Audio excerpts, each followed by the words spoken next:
Habang naninigas ang mga daliri ko sa pananahi ng damit pangkasal niya, nakangiti ang asawa ko sa TV.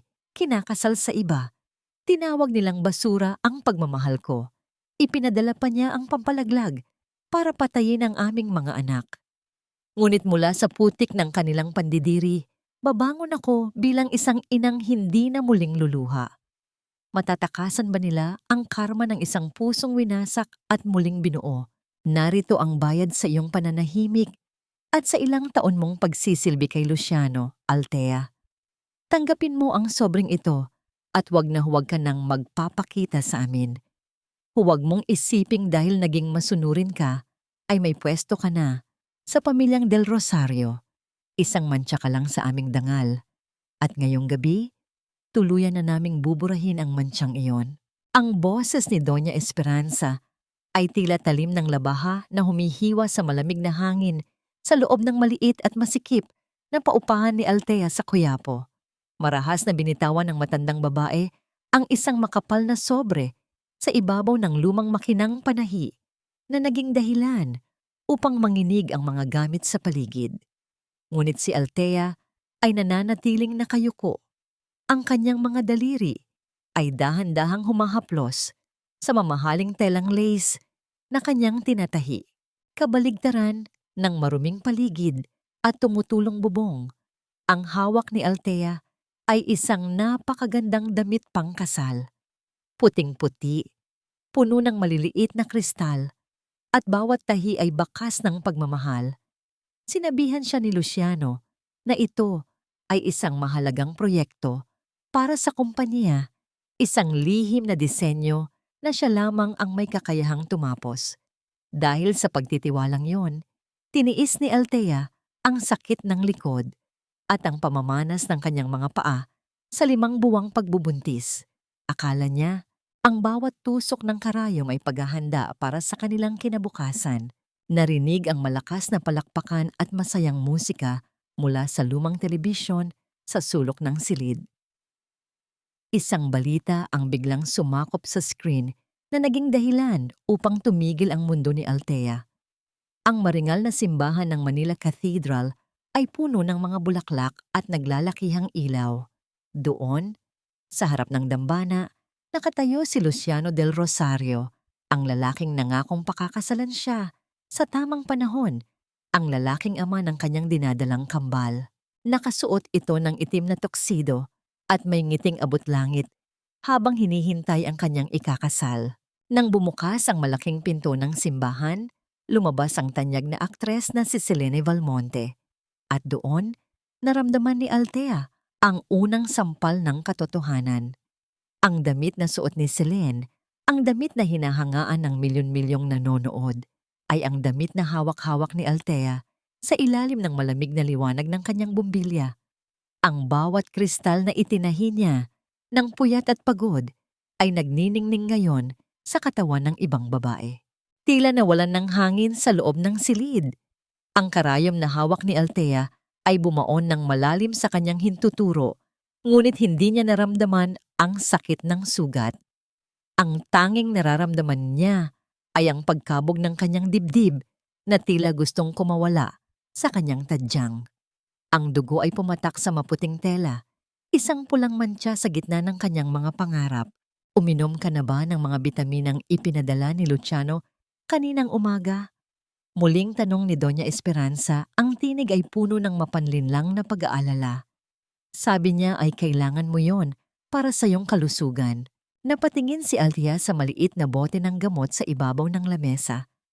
Kaninang umaga lang, hinalikan siya ni Luciano sa noo at sinabing mahal na mahal siya nito bago iniabot ang boteng iyon. Sa sandaling iyon, ang pinto ng paupahan ay bumukas at pumasok si Aling Nena, ang kapitbahay niyang dating nurse sa isang klinika.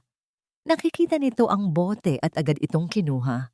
Diyos ko, Althea, ano itong iniinom mo? Bulalas ni Aling Nena, ang mukha ay namumutla sa takot. Hindi ito bitamina. Cytotec ito, Althea. Gamot ito para sa mga gustong maglaglag ng bata. Kapag ininom mo ito, papatayin mo ang mga anak mo. Ang pangalawang sampal ay mas mabigat at mas masakit kaysa sa una.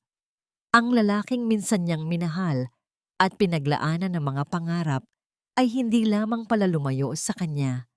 Tila nais din nitong burahin ang lahat ng alaala ng kanilang pagsasama. Sa kanyang pananaw, mas pinili nito ang ambisyon at yaman kaysa sa kapakanan ng sariling pamilya. At ang katotohanan yon ang tuluyang sumira sa natitira niyang tiwala. Naramdaman ni Althea ang paglamig ng kanyang mga kamay at paa. Ang bawat bahagi ng kanyang katawan ay tila nagiging bato. Tumingin siya kay Doña Esperanza na ngayon ay nakangiti ng matitindi, isang ngiting puno ng lason. Walang luhang lumabas sa mga mata ni Althea dahil ang sakit ay masyadong malalim para sa mga luha. Ang kanyang lalamunan ay nanunuyo at ang bawat hininga ay tila punyal na tumutusok sa kanyang baga. Dahan-dahang tumayo si Althea. Kinuha niya ang sobre ng pera na itinapon sa kanya. Hindi dahil sa pagtanggap ng kabayaran, kundi dahil alam niyang ito ang tanging paraan para mabuhay ang kanyang mga anak. Isang hakbang, 2 hakbang.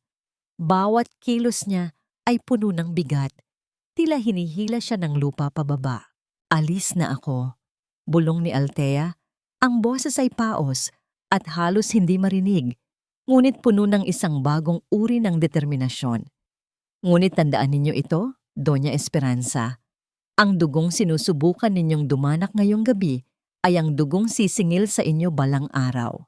Bit-bit ang isang maliit na bag at ang kanyang durog na puso, lumabas si Althea sa ilalim ng humahagupit na ulan. Ang madilim na eskinita ng Quiapo ay tila isang malaking halimaw na handang lumamon sa kanya. Ang tubig ulan ay humahalo sa kanyang pawis at ang bawat patak na tumatama sa kanyang mukha ay tila paalala ng kanyang kamangmangan. Sa bawat hakbang niya palayo, nararamdaman niya ang matinding pagkirot sa kanyang puson. Ang pagod, ang shock, at ang matinding emosyon ay nagsisimulang maningil sa kanyang katawan. Sa isang madilim na sulok, nadulas ang kanyang paa sa madulas na semento. Isang malakas na pagbagsak ang naganap na nagpayanig sa kanyang buong pagkatao. Napahawak si Althea sa kanyang tiyan, ang kanyang mukha ay namimilipit sa sakit. Sa pagitan ng kanyang mga hininga, naramdaman niya ang isang mainit na likido na dumadaloy sa kanyang mga binti, humahalo sa malamig na tubig ng ulan. Ang takot na hindi niya naramdaman para sa kanyang sarili ay biglang lumukob sa kanya para sa kanyang mga anak. Saan ako pupunta? Sino ang tutulong sa akin? Habang unti-unting lumalabo ang kanyang paningin sa gitna ng kadiliman at ulan, isang katanungan ang naiwan sa kanyang isipan na tila isang echo sa gitna ng kawalan.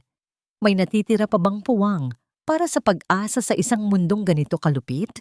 Ang bawat patak ng ulan na humahagupit sa katawan ni Althea ay tila libu-libong karayom na bumabaon sa kanyang balat. Ang putik sa makipot na eskinita ay tila buhay na nilalang na humihila sa kanyang mga paa. Pilit siyang iginugupo sa gitna ng kadiliman.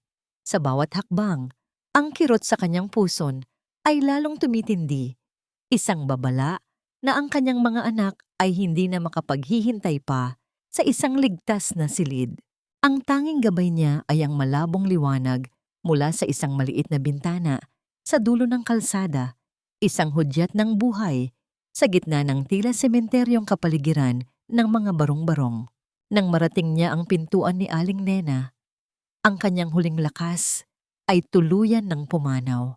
Ang kanyang mga kamay na nanginginig sa ginawa at takot ay dahan-dahang humampas sa kahoy na pinto bago siya tuluyang bumagsak sa basang semento.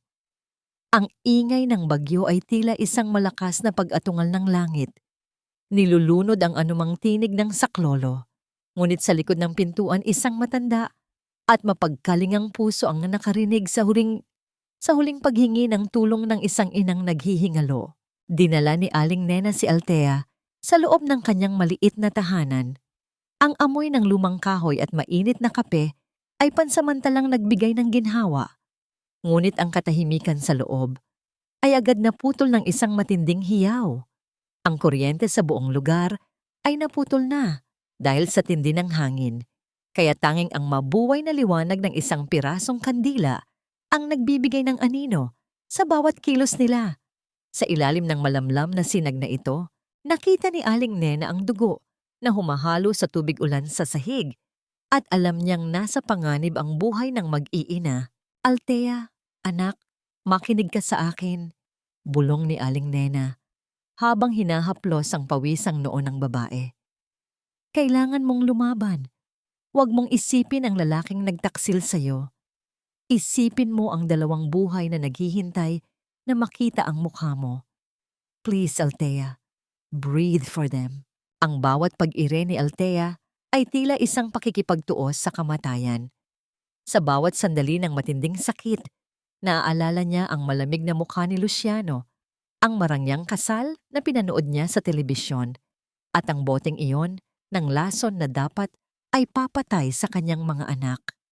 Ang galit ay nagmistulang gasolina na nagbigay ng init sa kanyang nanlalamig na kalamnan. Kinagat niya ang isang malinis na tela hanggang sa malasahan niya ang sarili niyang dugo. Ang kanyang mga mata ay nananatiling nakapikit ng mariin habang ang kanyang buong pagkatao ay nakatuon sa isang layunin, ang kaligtasan ng kanyang kambal.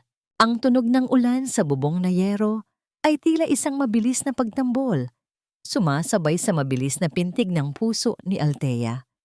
Pagkatapos ng tila isang kawalang hanggan ng paghihirap, isang manipis at basag na tinig ang bumasag sa gitna ng bagyo.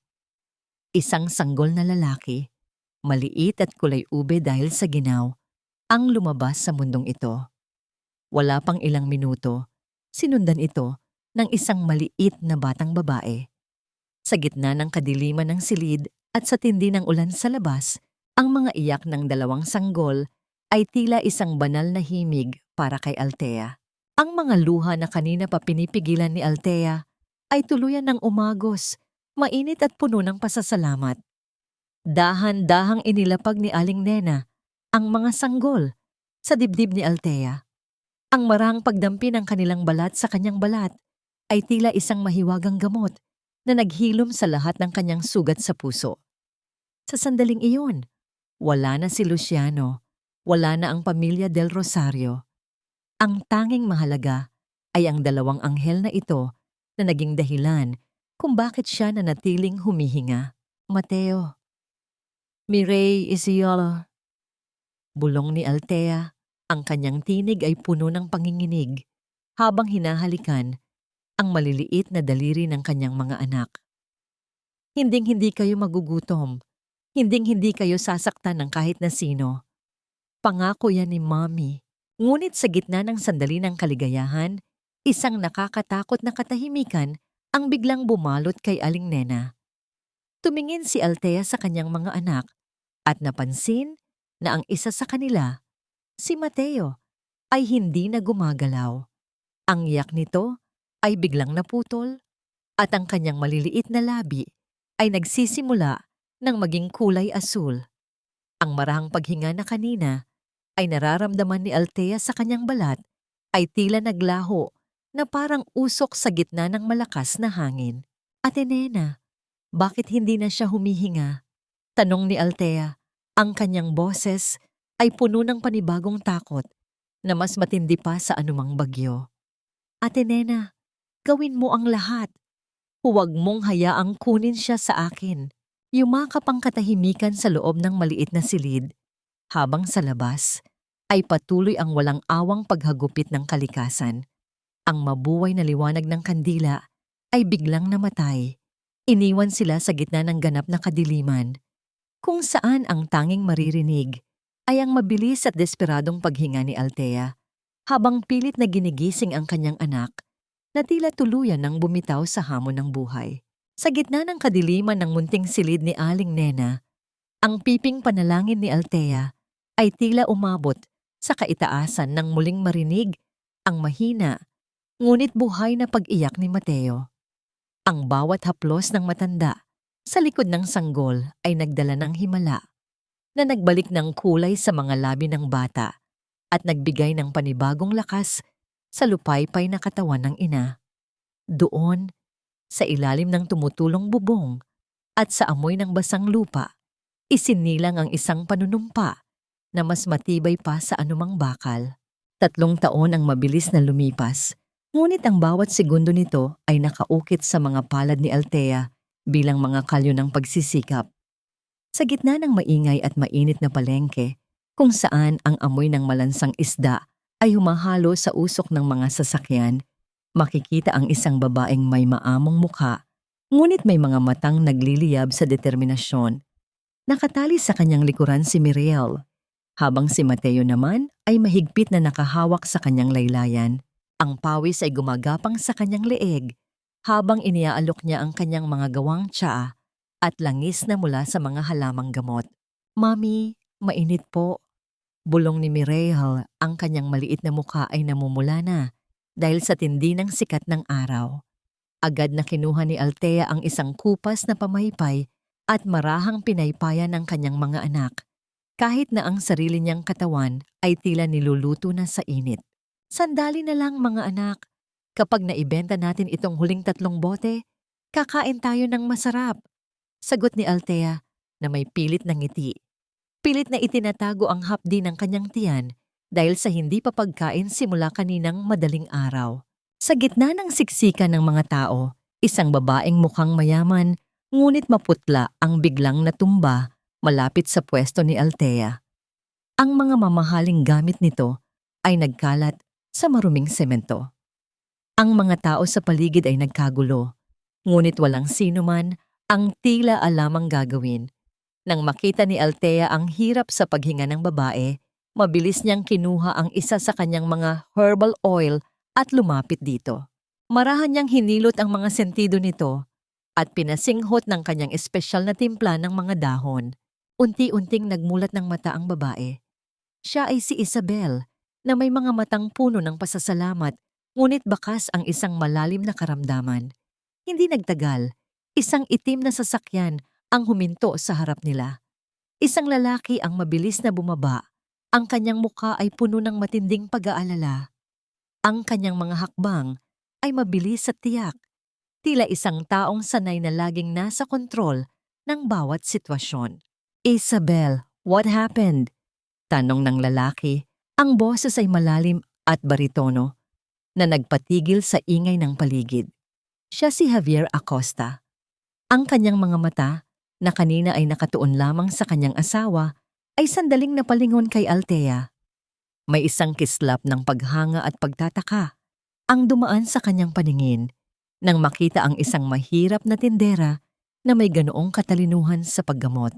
"This woman, she helped me, Javier," mahinang sabi ni Isabel habang tinuturo si Althea. Kinuha ni Isabel ang isang maliit na card mula sa kanyang pitaka at iniabot ito kay Althea. "Please visit us. Gusto kitang pasalamatan ng maayos." Nang umalis ang sasakyan, naiwan si Althea na nakatitig sa card.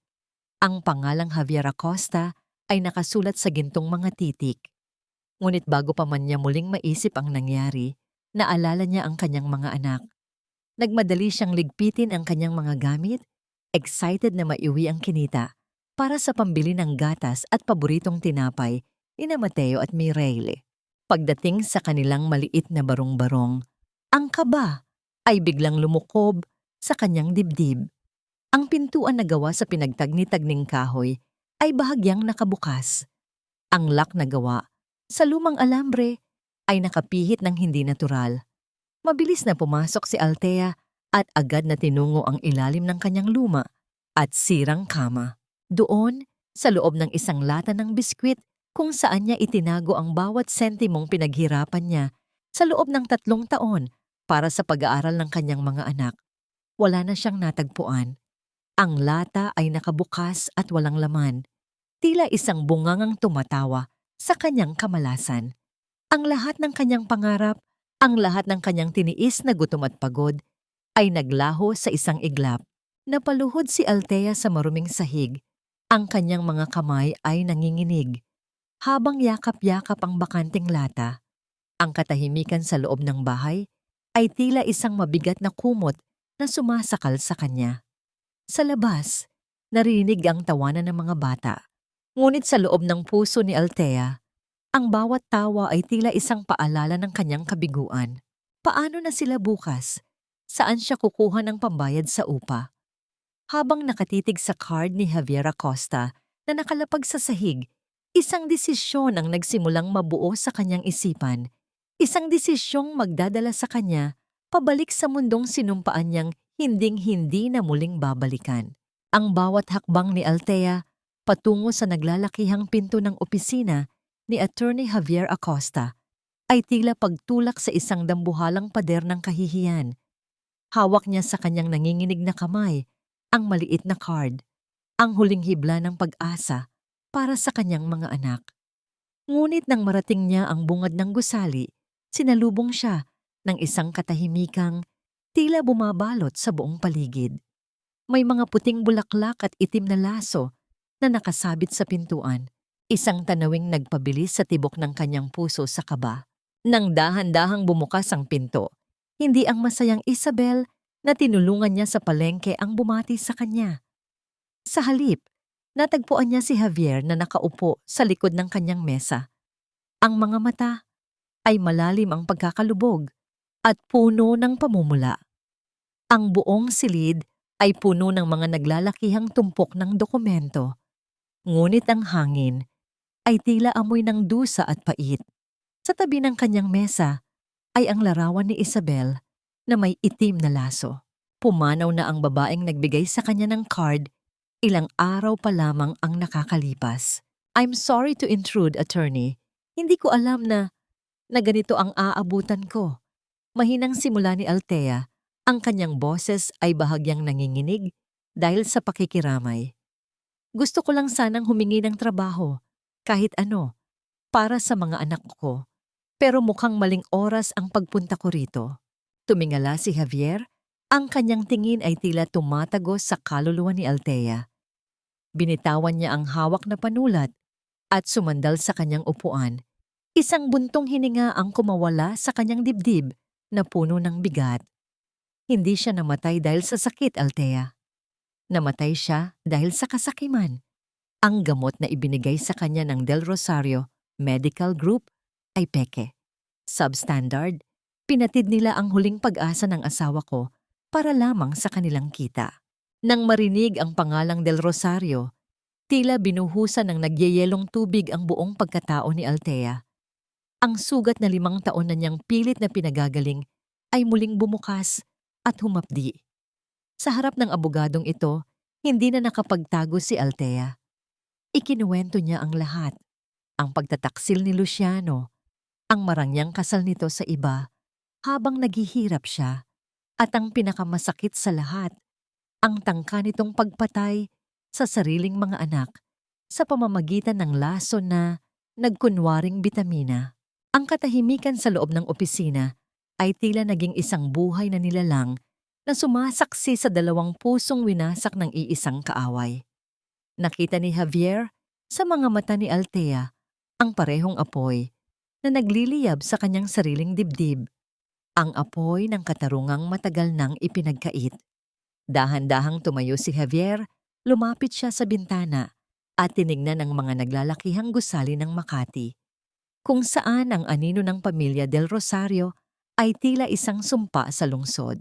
Althea, ang bawat bote ng langis at tsaa na ginagawa mo, nakita ko kung paano nito binigyan ng kahit sandaling ginhawa si Isabel bago siya pumanaw, sabi ni Javier habang nakaharap pa rin sa bintana.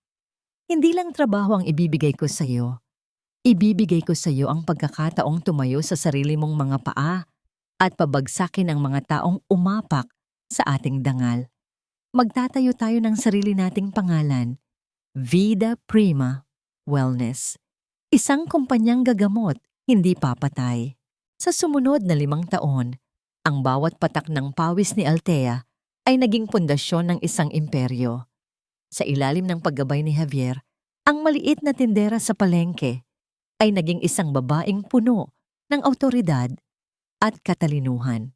Ang kanyang mga anak, sina Mateo at Mireille, ay lumaking maayos at puno ng pagmamahal, malayo sa karahasan ng nakaraan. Ngunit sa bawat gabi na nakatingin si Althea sa buwan, alam niyang hindi pa tapos ang laban. Ang bawat tagumpay niya ay isang hakbang patungo sa muling pagtatagpo ng kanilang mga landas. Isang umaga, habang nagkakape sa kanyang malawak na opisina, isang pahayagan ang inilapag ni Javier sa kanyang mesa. Ang headline ay malaki at tila sumisigaw. Del Rosario Medical Group, nahaharap sa bangkarote at malawakang investigasyon. Isang tipid na ngiti ang sumilay sa mga labi ni Althea, ngunit ang kanyang mga kamay ay dahan-dahang humigpit sa hawakan ng tasa. Ito na ang oras na hinihintay niya, ang oras na ang tumay ng damit pangkasal ay babalik. Hindi para manahi muli, kundi para maningil sa bawat luhang pumatak sa telang kailanman ay hindi naging kanya. Ngunit sa kabila ng kagalakan ng nalalapit na hustisya, isang kaba ang muling gumising sa kanyang dibdib nang makita ang larawan ni Luciano sa dyaryo. Ang lalaking minsan niyang tinawag na buhay, ngunit ngayon ay naging dahilan ng kanyang pinakamatinding bangungot. Ang sikat ng araw na tumatagos sa malalaking bintana ng gusali ng Vida Prima Wellness ay nagbibigay ng kakaibang kintab sa marmol na sahig ng lobby. Sa loob ng 5 taon, ang bawat sulok ng kumpanyang ito ay naging saksi sa pagbangon ng isang babaeng minsan nang itinapon sa basurahan ng tadhana. Ngayong umaga, suot ang isang itim na silk suit na yumayakap sa kanyang mas matatag na pangatawan, naglakad si Althea sa pasilyo patungo sa kanyang opisina. Ang bawat hakbang ng kanyang sapatos ay naglalabas ng tunog na tila isang hudyat ng awtoridad, malayo sa marahang paglakad ng takot na tumay noon sa Quiapo. Sa kabilang bahagi ng selyadong pinto ng boardroom, hindi mapakali ang 2 panauhin na kanina pa naghihintay. Si Luciano del Rosario ay nakaupo sa gilid ng silya. Ang kanyang mga daliri ay dahan-dahang kinukutkot ang balat sa kanyang mga kuko. Ang kanyang suot na mamahaling tuxedo ay tila malaki na para sa kanya. Isang palatandaan ng pagkapayat dahil sa matinding stress ng bumabagsak na imperyo. Sa tabi niya, si Doña Esperanza ay pilit na pinapanatili ang kanyang tuwid na pag-upo. Hawak niya ng mahigpit ang kanyang mamahaling bag. Ang kanyang mga mata ay nagmamasid sa karangyaan ng paligid na may halong inggit at pagtataka. Ang dating reyna ng medisina ay mukhang isang matandang naliligaw sa mundong hindi na siya ang may hawak ng korona. Biglang naging abala ang loob ng silid nang magsimulang maglabas ng liwanag at mahinang panginginig ang cellphone ni Luciano. Nang makita ang pangalan ni Celine sa screen, bumakas ang inis sa kanyang mukha. "Hello, Celine. I told you.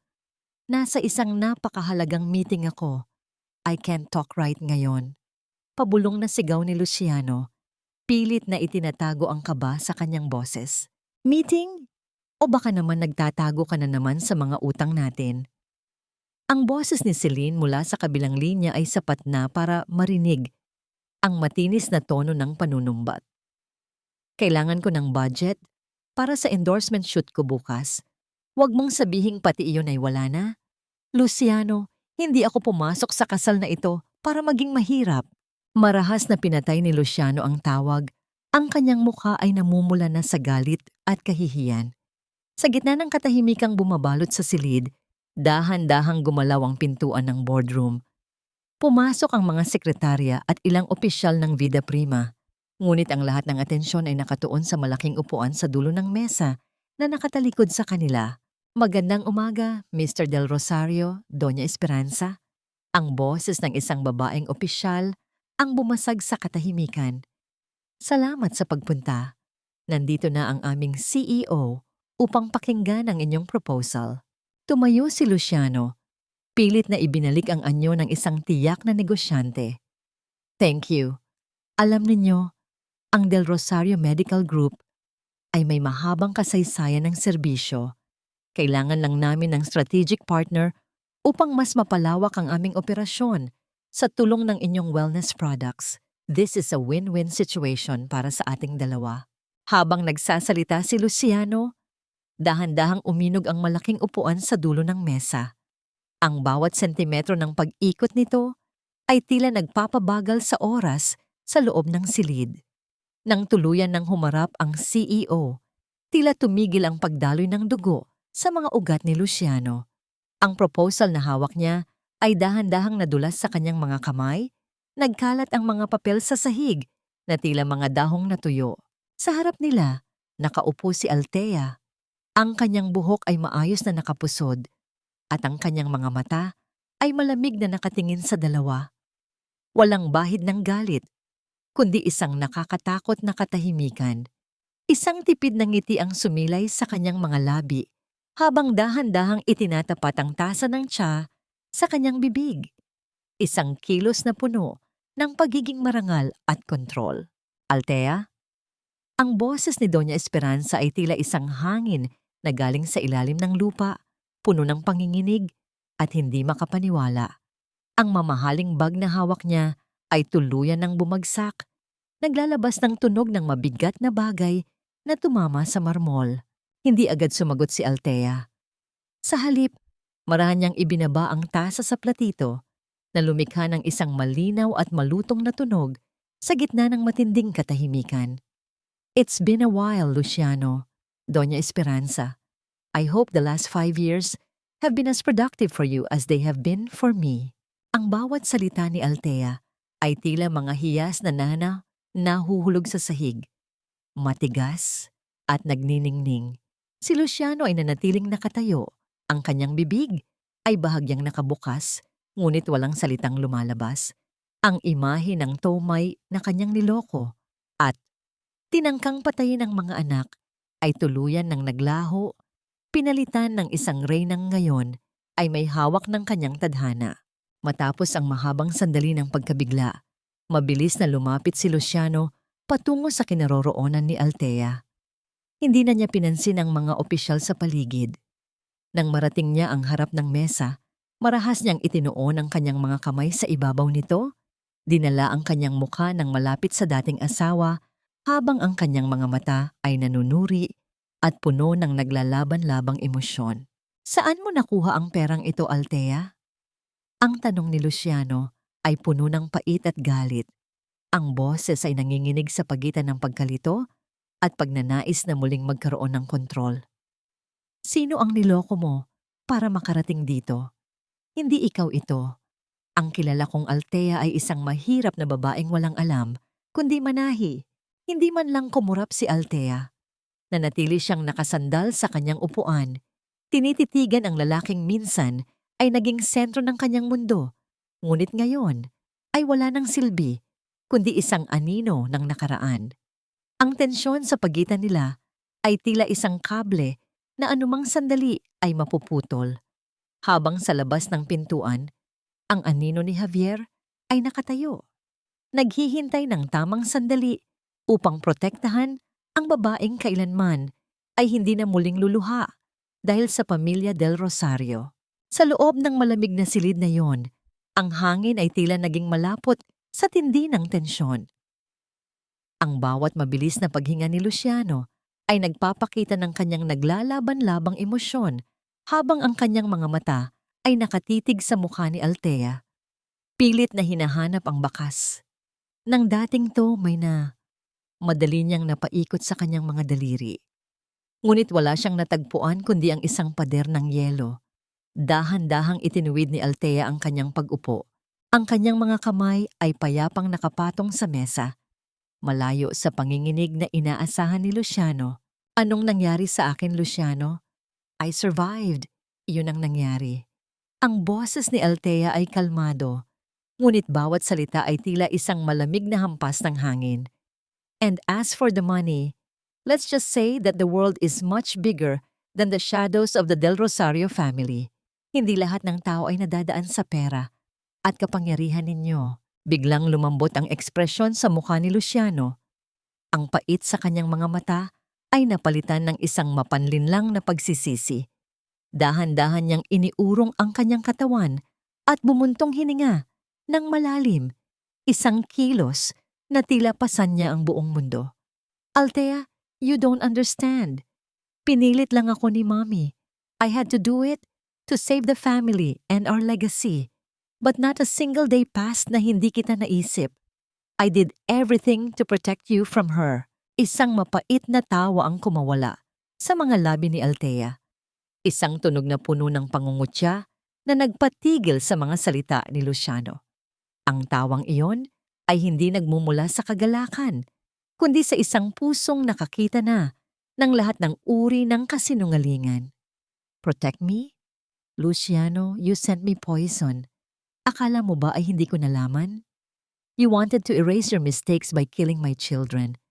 Huwag mo akong gamitan ng script na pang teleserye because it won't work on me anymore. No, Althea. I still love you. Mabilis na sagot ni Luciano.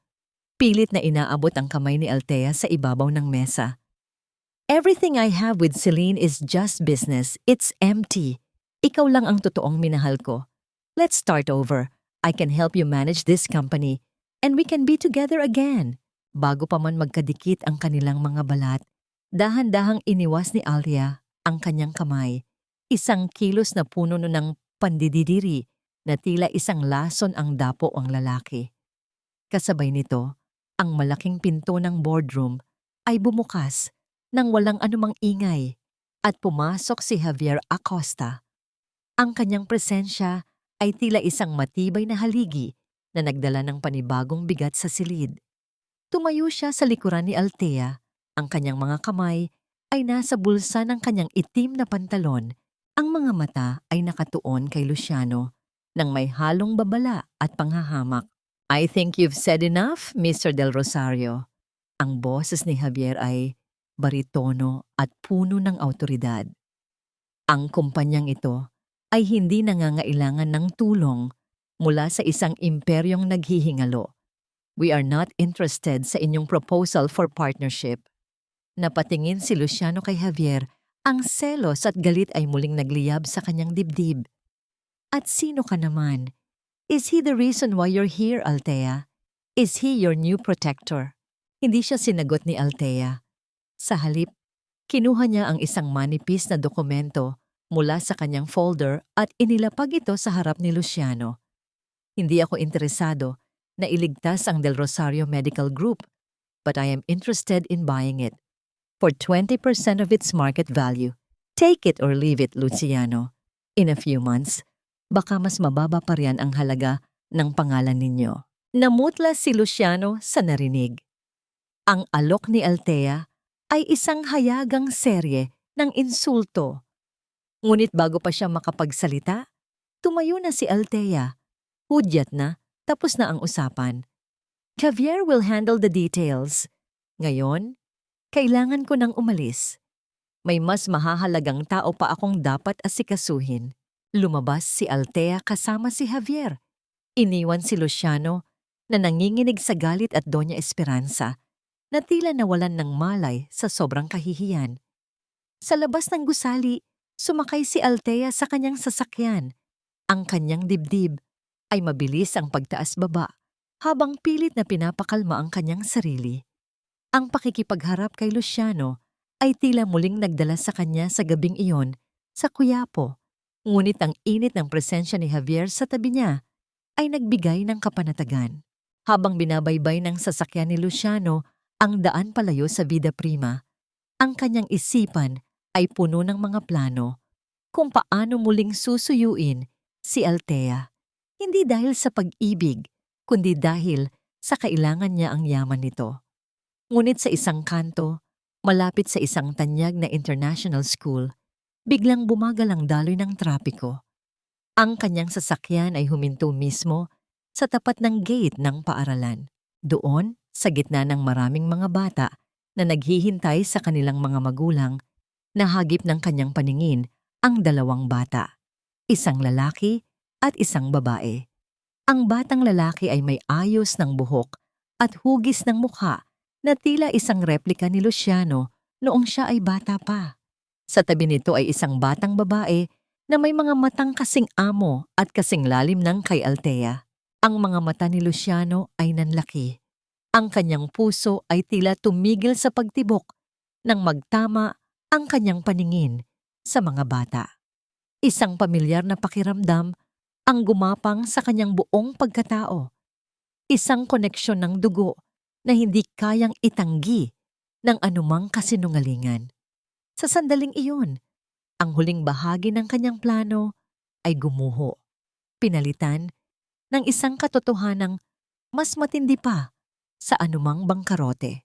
Ang bawat pintig ng puso ni Luciano ay tila isang malakas na tambol na nagbababala ng sakuna habang nakatitig sa dalawang bata sa harap ng paaralan.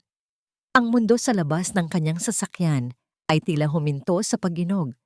Ang ingay ng mga batang nagtatakbuhan at ang matitinis na hudyat mula sa mga boss ay naglaho sa kanyang pandinig.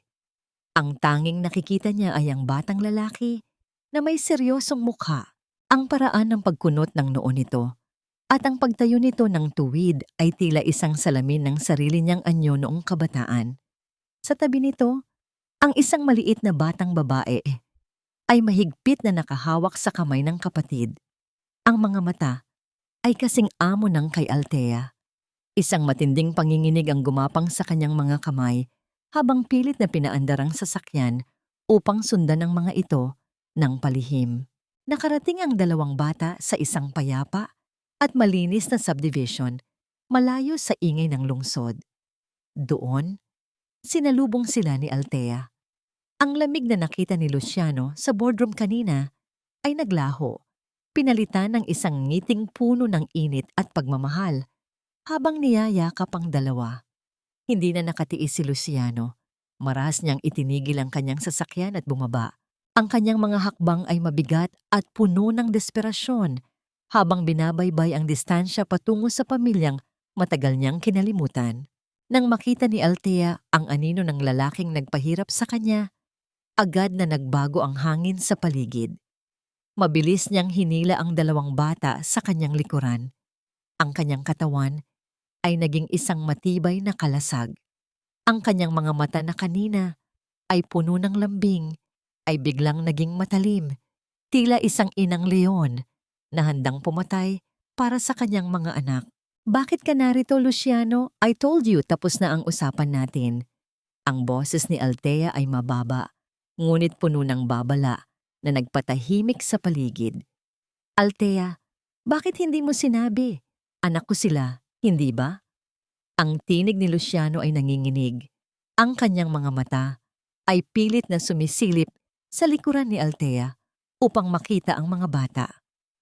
Dugo ko ang nananalaytay sa kanila, Mateo at Mireille. Bakit ipinagkait mo sila sa akin? Isang mapait na tawa ang kumawala sa mga labi ni Althea. Isang tunog na puno ng pait na nagmula sa kaibuturan ng kanyang dusa. Ipinagkait? Luciano, nakalimutan mo na ba? 5 taon na ang nakalilipas. Ikaw ang unang pumatay sa kanila sa isip mo. Ipinadala mo ang lason na yon para burahin sila dahil mantsa sila sa karir mo. Wala kang karapatang tawagin silang yo dahil para sa kanila, ang tatay nila ay matagal nang patay. I was desperate, Althea. Pinilit lang ako ni Mommy. Sigaw ni Luciano, pilit na lumalapit kahit na ang bawat hakbang niya ay nagpapadilim sa mukha ni Althea. But blood is blood. Hindi mo mababago ang katotohanan yon. May karapatan ako sa kanila bilang ama. Bago pa makasagot si Althea, ang batang si Mateo ay dumasal sa gilid ng kanyang ina. Hawak nito ang isang maliit na plastik na espada mula sa kanyang bag. Ang kanyang maliit na mukha ay puno ng tapang na hindi angkop sa kanyang edad. Huwag mong saktan ang mami ko. Go away! Bad man! Ang sigaw ng bata ay tila isang punyal na tumusok sa dibdib ni Luciano. Ang sarili niyang anak ay tinitignan siya ng may pandidiri at takot. Sa gitna ng tensyon, isang marangyang puting sasakyan ang dahan-dahang huminto sa harap ng bahay ni Althea. Ang bintana nito ay bumaba nang walang anumang ingay at doon lumitaw ang malamig at mapagmataas na mukha ni Doña Esperanza. Ang kanyang mga mata ay nanunuri, tinitignan ang bawat detalye ng anyo ni na Mateo at Mireille. nang walang kahit anong bahid ng init o pagmamahal, kundi tila mga alahas na tinitignan ng halaga sa merkado. Blood is indeed blood, Luciano. Ang boses ng matandang babae ay tila yelo na nagpalamig sa buong paligid habang dahan-dahan siyang bumababa ng sasakyan. Isang kamalian na naging marahas tayo noon. Ngunit ang mga batang ito, sila ang tanging lehitimong tagapagmana ng pamilya Del Rosario ngayong napatunayan na nating baog ang babaeng pinili mo. Huwag mong ituloy ang iniisip mo, Esperanza. Babala ni Althea. Ang kanyang mga kamay ay nanginginig na sa galit. Hinding-hindi ninyo sila makukuha. Ngunit isang malamig na ngiti lamang ang isinagot ni Doña Esperanza. Kinuha niya ang isang puting sobre mula sa kanyang bag at iniabot ito kay Althea. Ang bawat kilos niya ay puno ng kalkuladong kalupitan.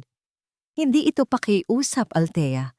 Ito ay isang paalala na sa mata ng batas at sa lakas ng aming yaman, ikaw ay isang inang nagtatago ng mga bata mula sa kanilang ama. See you in court, dear. Gagawin ko ang lahat para makuha ang mga batang iyan, hindi dahil mahal ko sila, kundi dahil kailangan sila ng pamilya Del Rosario upang manatiling buhay ang aming pangalan. Nang umalis ang sasakyan ni Doña Esperanza at ni Luciano, naiwan si Althea na nakatayo sa gitna ng kalsada. Mahigpit na yakap-yakap ang kanyang dalawang anak. Ang papel na iniwan ng matanda ay tila isang mainit na uling na nakapasok sa kanyang palad. Habang ang liwanag ng araw ay unti-unting naglalaho, ang anino ng katarungan ay tila mas lalong nagiging madilim. Iniiwan si Althea sa isang katanungang nagpapanginig sa kanyang buong pagkatao. Hanggang saan niya kayang protektahan ng kanyang mga anak kung ang batas mismo ay tila kakampi ng mga taong nais siyang wasakin? Ang bawat marangyang kagamitan sa loob ng mansyon ni Selene Valmonte ay tila mga piping saksi sa kanyang lumalagablab na puot. Sa harap ng isang naglalakihang salamin, tinitignan niya ang kanyang sariling mukha.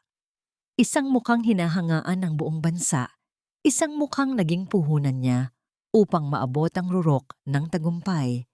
Ngunit sa likod ng makapal na makeup at mamahaling alahas, naroon ang isang katotohanang tila isang lason na unti-unting pumapatay sa kanya, ang kanyang kawalan ng kakayahang magkaanak. Nang mabasa niya ang ulat mula sa Tamtutu tungkol sa dalawang batang kamukhang-kamukha ni Luciano, ang bawat ugat sa kanyang leeg ay tila puputok sa tindi ng selos at galit. Para kay Selene, ang pagkakaroon ng anak ni Althea ay isang hayagang insulto sa kanyang pagkababae at sa kanyang posisyon bilang asawa ng isang Del Rosario. Hindi nagtagal, ang bawat telebisyon sa bansa ay nakatuon sa isang eksklusibong panayam. Si Selene, suot ang isang simpleng puting bestido upang magmukhang inosente, ay humarap sa kamera na may mga matang puno ng luhang pilit na pinatutulo. Ang bawat salitang lumalabas sa kanyang bibig ay tila mga palasong may lason. Bawat isa ay nakatutok sa puso ni Althea. I just want to protect my marriage. Ang boses ni Selene ay nanginginig, isang pagganap na karapat-dapat sa isang parangal. Hindi ko akalain na ang isang babaeng pinagkatiwalaan namin ay gagamitin ang sarili niyang mga anak para lamang huthutan ng asawa ko. She is a homewrecker hiding behind the fake identity as a CEO. Masakit para sa akin bilang isang asawa na makitang ginagamit ang mga inosenteng bata para sa pansariling interes. Sa loob ng kanyang tahimik na opisina, pinapanood ni Althea ang panayam habang ang kanyang mga kamay ay mahigpit na nakakapit sa gilid ng mesa. Ang bawat salitang kabit at manghuhuthot na ibinabato sa kanya ng publiko sa social media ay tila mga sampal na paulit-ulit na dumadapo sa kanyang mukha. Naramdaman niya ang matinding panunuyo ng kanyang lalamunan at ang panginginig ng kanyang mga tuhod. Sa kabila ng kanyang tagumpay, ang anino ng pagiging thomay na mahirap ay muling humahabol sa kanya. Pilit siyang ibinabalik sa putikan kung saan siya nanggaling. Ang pinto ng opisina ay dahan-dahang bumukas At pumasok si Javier. Hindi siya nagsalita. Sa halip, lumapit siya sa kinaroroonan ni Althea at inilapag ang isang mainit na tasa ng sarsa ng manok sa ibabaw ng mesa. Ang amoy ng luya at sariwang gulay ay bahagyang nagbigay ng ginhawa sa nanunuyong pakiramdam ni Althea. Tumingin si Javier sa kanya.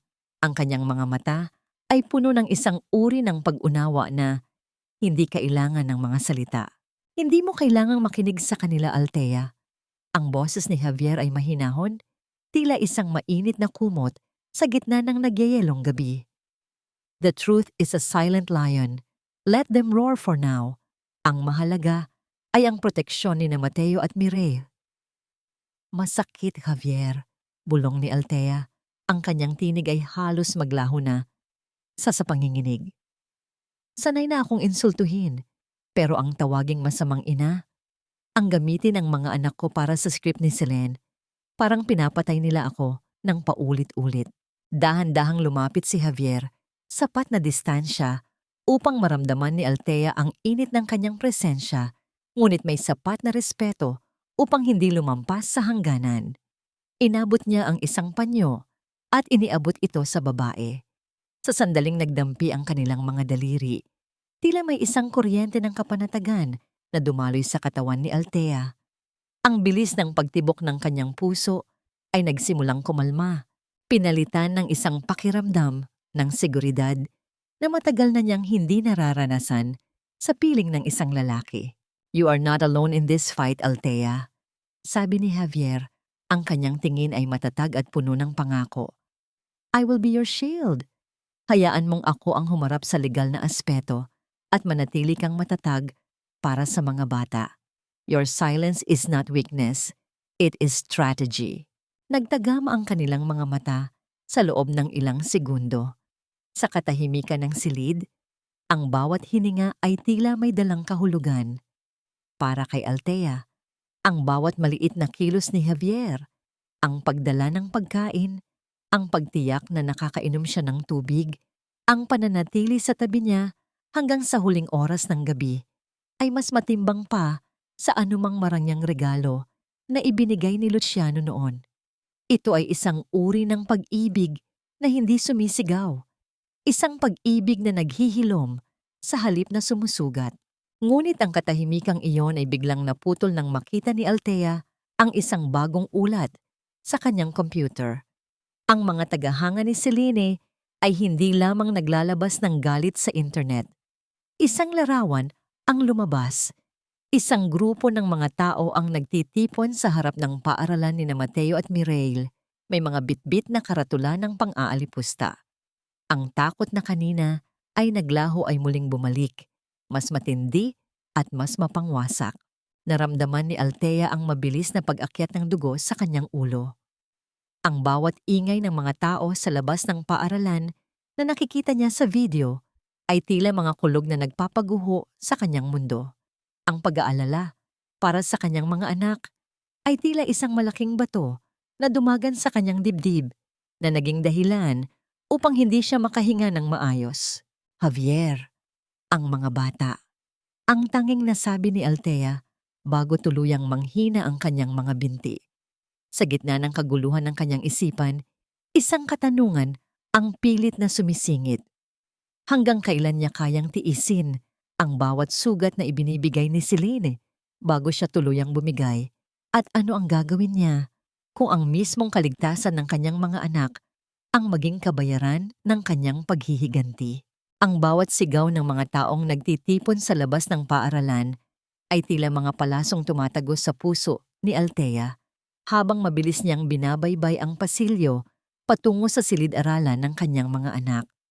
Ang kanyang mga kamay ay nanginginig, hindi dahil sa takot para sa sarili, kundi dahil sa matinding pangamba para sa dalawang inosenteng buhay na ngayon ay biktima ng isang gulo na hindi nila nauunawaan.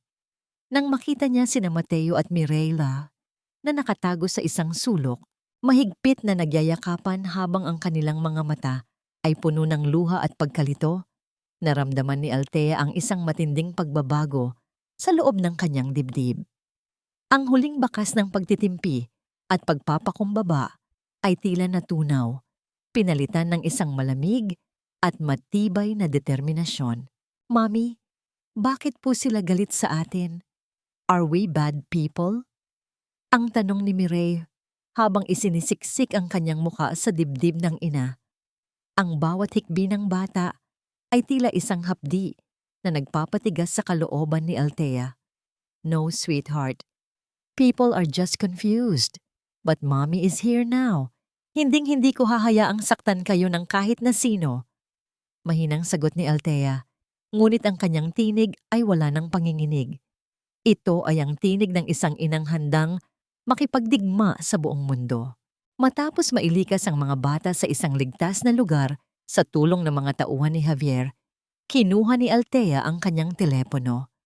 Ang kanyang mga daliri ay mabilis na humaplos sa screen upang tawagan ang lalaking naging sandigan niya sa nakalipas na 5 taon. Javier, it's time. Oras na para lumaban. Ayoko na ng depensa. I want them to feel the weight of every tear my children shed today. Hindi pa nagtatagal matapos ang tawag na yon, isang hindi kilalang numero ang lumitaw sa kanyang screen. Nang sagutin niya ito, ang mapagmataas at tila banal na tinig ni Doña Esperanza ang bumungad sa kanya. Althea, nakikita mo ba ang gulo sa labas? This is what happens when a woman like you tries to play a game that is too big for her. Give me the children. I can make all this disappear. Bibigyan ko sila ng proteksyon at pangalang kailanman ay hindi mo maibibigay sa iyong kalagayan. Ang proteksyon ninyo ay kamatayan, Doña Esperanza. Ang sagot ni Althea ay puno ng panghahamak. Huwag ninyong gamitin ang moralidad sa akin dahil pareho nating alam kung gaano karumi ang inyong mga kamay. Kung akala ninyo ay susuko ako dahil sa kahihiyan, nagkakamali kayo. You just gave me a reason to burn your empire to the ground. Isang marahas na kilos ang ginawa ni Althea matapos ang tawag. Nagpadala siya ng isang malaking wreath ng bulaklak para sa patay sa mismong pintuan ng mansyon ng mga Del Rosario. Ang puting laso nito ay may nakasulat na mga salitang tila isang sumpa. Para sa namatay ninyong konsensya, ito ang kanyang paraan ng pagsasabing ang digmaan ay hindi na lamang sa loob ng korte, kundi sa harap ng katotohanang pilit nilang ibinabaon. Kinabukasan, sa halip na magtago, si Althea ay humarap sa isang malaking press conference, ngunit hindi siya dumating bilang isang biktima. Suot ang isang puting power suit na sumisimbolo sa kalinisan ng kanyang layunin. Tumayo siya sa harap ng mga mamamahayag ng may taas noong dignidad. Ang bawat flash ng kamera ay tila hindi na nakakasilaw para sa kanya. Hindi siya nagsalita tungkol sa kanyang personal na buhay o sa mga insulto ni Celine. Sa halip, naging focus niya ang integridad ng Vida Prima Wellness at ang banta ng mga substandard na gamot sa merkado. Ang Vida Prima ay itinayo sa pundasyon ng katotohanan at paghilom. Dula ni Althea, ang kanyang boses ay umaalingaw-ngaw sa buong silid ng may awtoridad. Hindi kami matitinag ng mga ingay na layuning sirain ang aming pangalan. In fact, I am officially challenging the medical board for a full public audit of the Del Rosario Medical Group's pharmaceutical supplies. If they have nothing to hide, then they should have no reason to fear. Ang bawat mamamahayag ay nag-agawan sa pagtatanong, ngunit nanatiling kalmado si Althea. Sa isang sulok, nakita niya si Javier na tumatango sa kanya. Ang mga mata nito ay puno ng pagmamalaki. Ang kislap ng tagumpay ay nagsisimula ng mabuo sa kanyang paningin.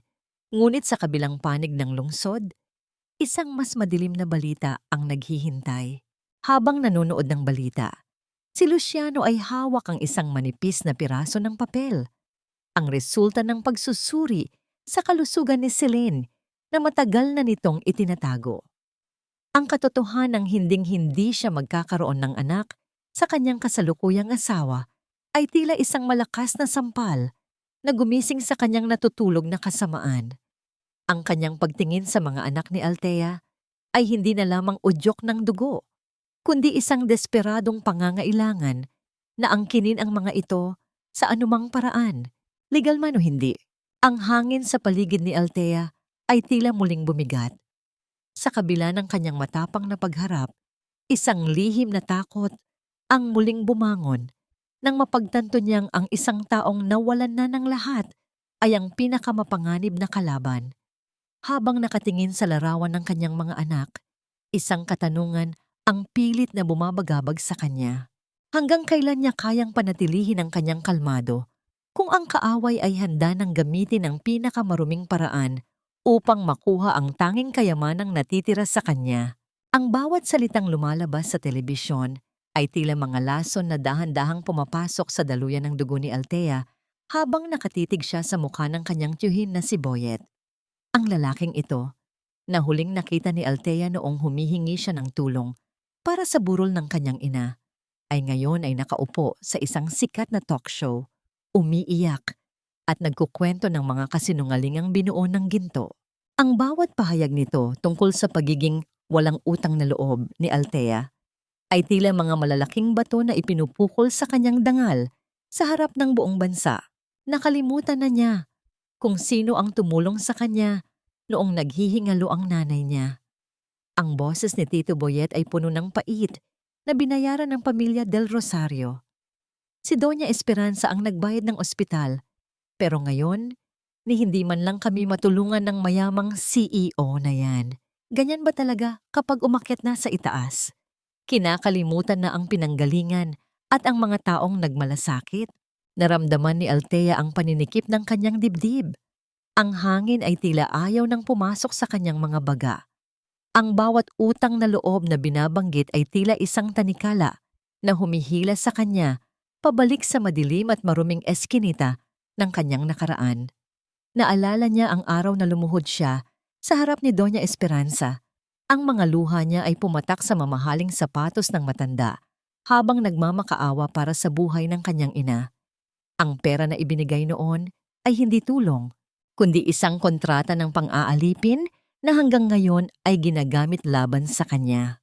Ang pinto ng kanyang opisina ay dahan-dahang bumukas at pumasok si Javier.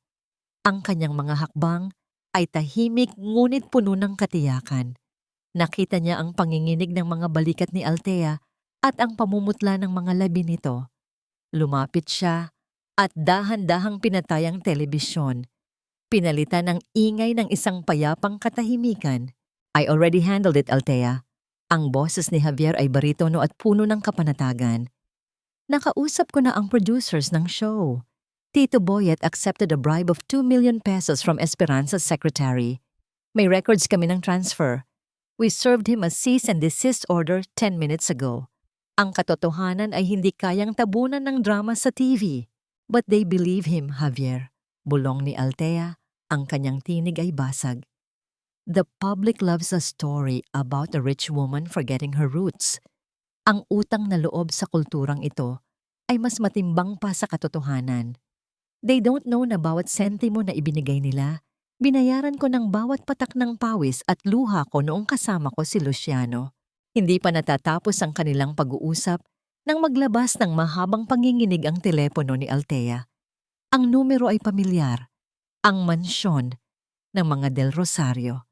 Nang sagutin niya ito, ang malamig at mapang-uyam na tinig ni Doña Esperanza ang bumungad sa kanya. "Napanood mo ba ang iyong paboritong tiyuhin, Althea?" Tanong ng matanda. May halong tawa na tila kalansing ng mga barya. "Isa lamang yan sa mga kaya kong gawin. Magbayad ka ng utang, Althea.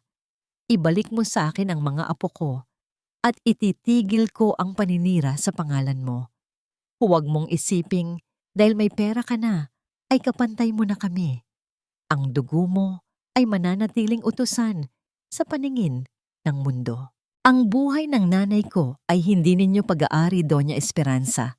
Matapang na sagot ni Althea, kahit na ang kanyang mga daliri ay mahigpit na nakakapit sa gilid ng mesa. "Binayaran ko na ang utang na yan nang saktan ninyo ako at ang mga anak ko.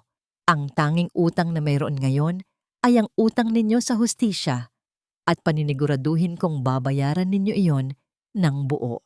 Matapos ang tawag, napaupo si Althea at itinago ang kanyang muka sa kanyang mga palad. Ngunit sa gitna ng kanyang uwat ng loob at uwat ng dusa, ang pinto ay muling bumukas. Pumasok ang kanyang sekretarya kasama ang isang pamilyar na mukha. Si Aling Nena, ang kanyang kapitbahay noong siya ay naghihirap pa sa Quiapo, ay naroon. Bitbit ang isang basket ng suman at niyog na nakabalot sa dahon ng saging. "Althea, anak." Ang boses ni Aling Nena ay puno ng lambing.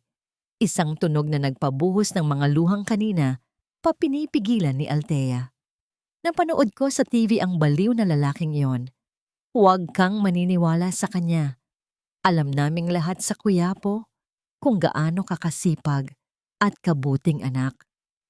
Heto, dinalahan kita ng paborito mo. Kumain ka muna." Ang amoy ng malagkit na kanin at sariwang niyog ay tila isang mahiwagang gamot na nagpaalala kay Alia kung sino talaga siya. Hindi siya ang babaeng inilalarawan sa TV. Siya ang babaeng nakaligtas, ang inang lumaban. Ang mainit na yakap ni Aling Nena ay nagbigay sa kanya ng lakas na mas matimbang pa sa milyon-milyong piso ng mga Del Rosario. Ito ang totoong utang na loob. Ang utang ng pagmamahal na walang hinihintay na kapalit. Gayunpaman, ang sandaling iyon ng kapayapaan ay muling naglaho nang pumasok si Javier na may hawak na isang puting sobre. Ang kanyang muka ay seryoso, mas seryoso kaysa sa dati. Inilapag niya ang dokumento sa harap ni Althea, isang opisyal na trat mula sa korte. "Doña Esperanza officially filed for an emergency custody petition, Althea," sabi ni Javier. Ang kanyang mga mata ay puno ng matinding pag-aalala. At ang masama pa rito, ang judge na humahawak sa kaso ay si Judge Villafuerte. He is a longtime friend of the Del Rosario family. They are moving fast. Gusto nilang kunin sina Mateo at Mireille bago pa man tayo makapagsumite ng counter affidavit. Naramdaman ni Althea ang mabilis na pag-akyat ng takot sa kanyang lalamunan. Ang bawat titik sa trat ay tila mga itim na uod na naggagapangan sa kanyang paningin. Ang laban ay hindi na lamang tungkol sa reputasyon. Ito ay tungkol sa mismong kalayaan ng kanyang mga anak. Sa gitna ng kanyang opisina, habang ang araw ay unti-unting lumulubog, isang katanungan ang pilit na gumigising sa kanyang gabi. Paano niya tatalunin ang isang sistemang binuo at binayaran ng mga taong nais siyang wasakin? Ang bawat pag-ikot ng gulong ng sasakyan ni Javier patungo sa malalayong bahagi ng Laguna ay tila isang paglalakbay patungo sa kailaliman ng isang madilim na sikreto. Sa labas, ang langit ay tila isang balong, walang hanggan, na nagbubuhos ng malakas na ulan na nagiging sanhi upang ang liwanag ng mga headlight ay mahirapan sa pagbasag sa makapal na kurtina ng tubig. Sa loob ng sasakyan, ang katahimikan ay mabigat, ngunit hindi nakakasakal. Nakatingin lamang si Althea sa bintana, pinagmamasdan ng mga patak ng ulan na gumagapang sa salamin na tila mga luhang hindi natutuyo. Biglang naramdaman ang marahas na paghina ng takbo ng makina. Ang panginginig ng sasakyan ay iunti-unting naglaho hanggang sa mamatay ang lahat ng ingay. Iniwan silang balot ng katahimikan sa gitna ng isang abandonadong kalsada na napapaligiran ng mga naglalakihang puno. Sinubukan ni Javier na paandarin muli ang makina, ngunit ang tanging tumutugon ay ang mahinang tunog ng mga kable na tila hapon na sa pag-andar. "I'm sorry, Althea. Mukhang uminit ang makina dahil sa haba ng biyahe natin." Ang boses ni Javier ay mahinahon habang pilit na binabasa ang sitwasyon sa labas. "May nakikita akong lumang gasoline station sa dulo. Kailangan nating magpalipas ng ulan doon bago tayo magpatuloy." Dahan-dahan silang lumabas at tumakbo patungo sa silong ng abandonadong istasyon. Ang hangin ay nagdadala ng matinding ginaw na tumatagos sa buto ni Althea, dahilan upang manginig ang kanyang buong katawan. Nang mapansin ito ni Javier, hindi siya nag-atubili. Hinubad niya ang kanyang suot na makapal na blazer at maingat itong isinampay sa mga balikat ni Althea. Ang init na nagmumula sa suot ng lalaki ay tila isang haplos ng kaligtasan na nagpahinto sa panginginig ng babae. "You should rest, Althea. Mahaba pa ang gabi." Bulong ni Javier. Nakasandal sila sa isang pader na gawa sa lumang semento. Sa dilim, ang tanging nagbibigay ng anyo sa kanilang paligid ay ang paminsan-minsang kidlat na nagpapatingkad sa seryosong mukha ni Javier. "Bakit mo ito ginagawa, Javier? Bakit mo itinataya ang pangalan mo para sa isang babaeng puno ng gulo ang buhay?" Tanong ni Althea. Ang kanyang mga mata ay naghahanap ng kasagutan sa mga mata ng lalaki. Bahagyang lumapit si Javier, sapat na distansya upang marinig ni Althea ang marahang paghinga nito. "Because you deserve a champion, Althea. Noong mawala ang asawa ko, dahil sa kapabayaan ng pamilyang yan, nangako ako na hinding-hindi na ako hahayaan na may isa pang pusong madurog dahil sa kanila. At higit sa lahat, dahil mahalaga ka sa akin."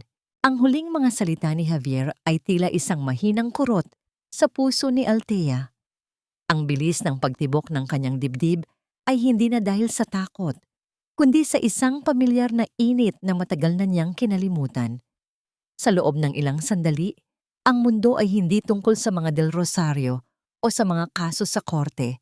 Ito ay tungkol lamang sa dalawang tao na naghahanap ng kanlungan sa isa't isa sa gitna ng bagyo. Nang tumila ang ulan, narating nila ang isang maliit at tagong bahay kubo sa gitna ng nyugan. Doon nila natagpuan si Dr. Mendoza, ang dating medical director ng Del Rosario Group na 5 taon nang nagtatago. Ang takot sa mukha ng matanda ay unti-unting napalitan ng pagsisisi nang makita ang determinasyon sa mga mata ni Althea. "Patawarin mo ako, Althea."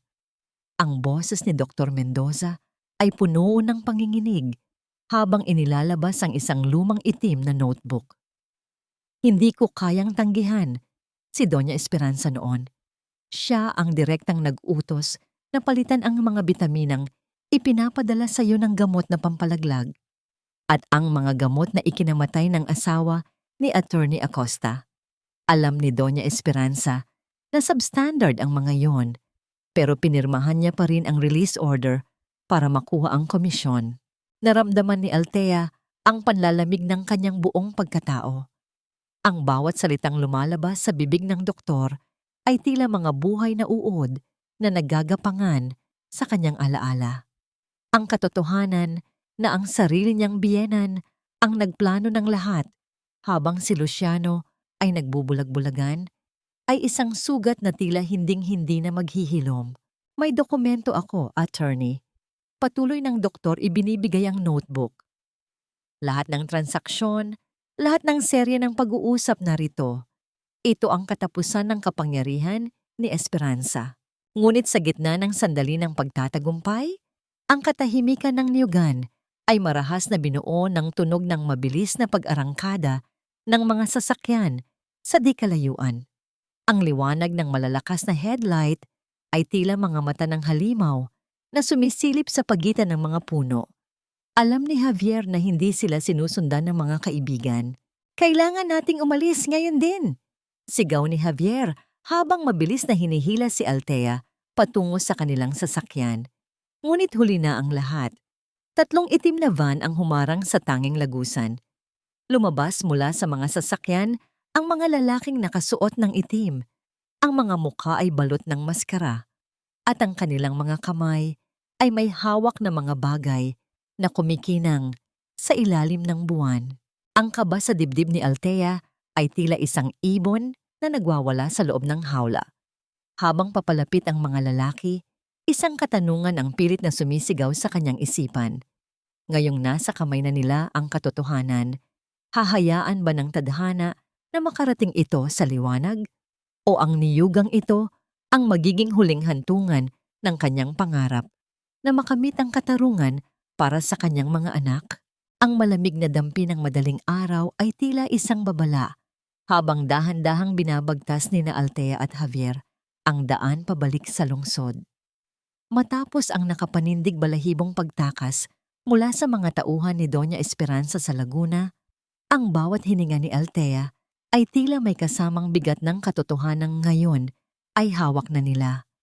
Ang notebook ni Dr. Mendoza na mahigpit na nakayakap sa dibdib ni Althea ay hindi lamang isang koleksyon ng mga dokumento.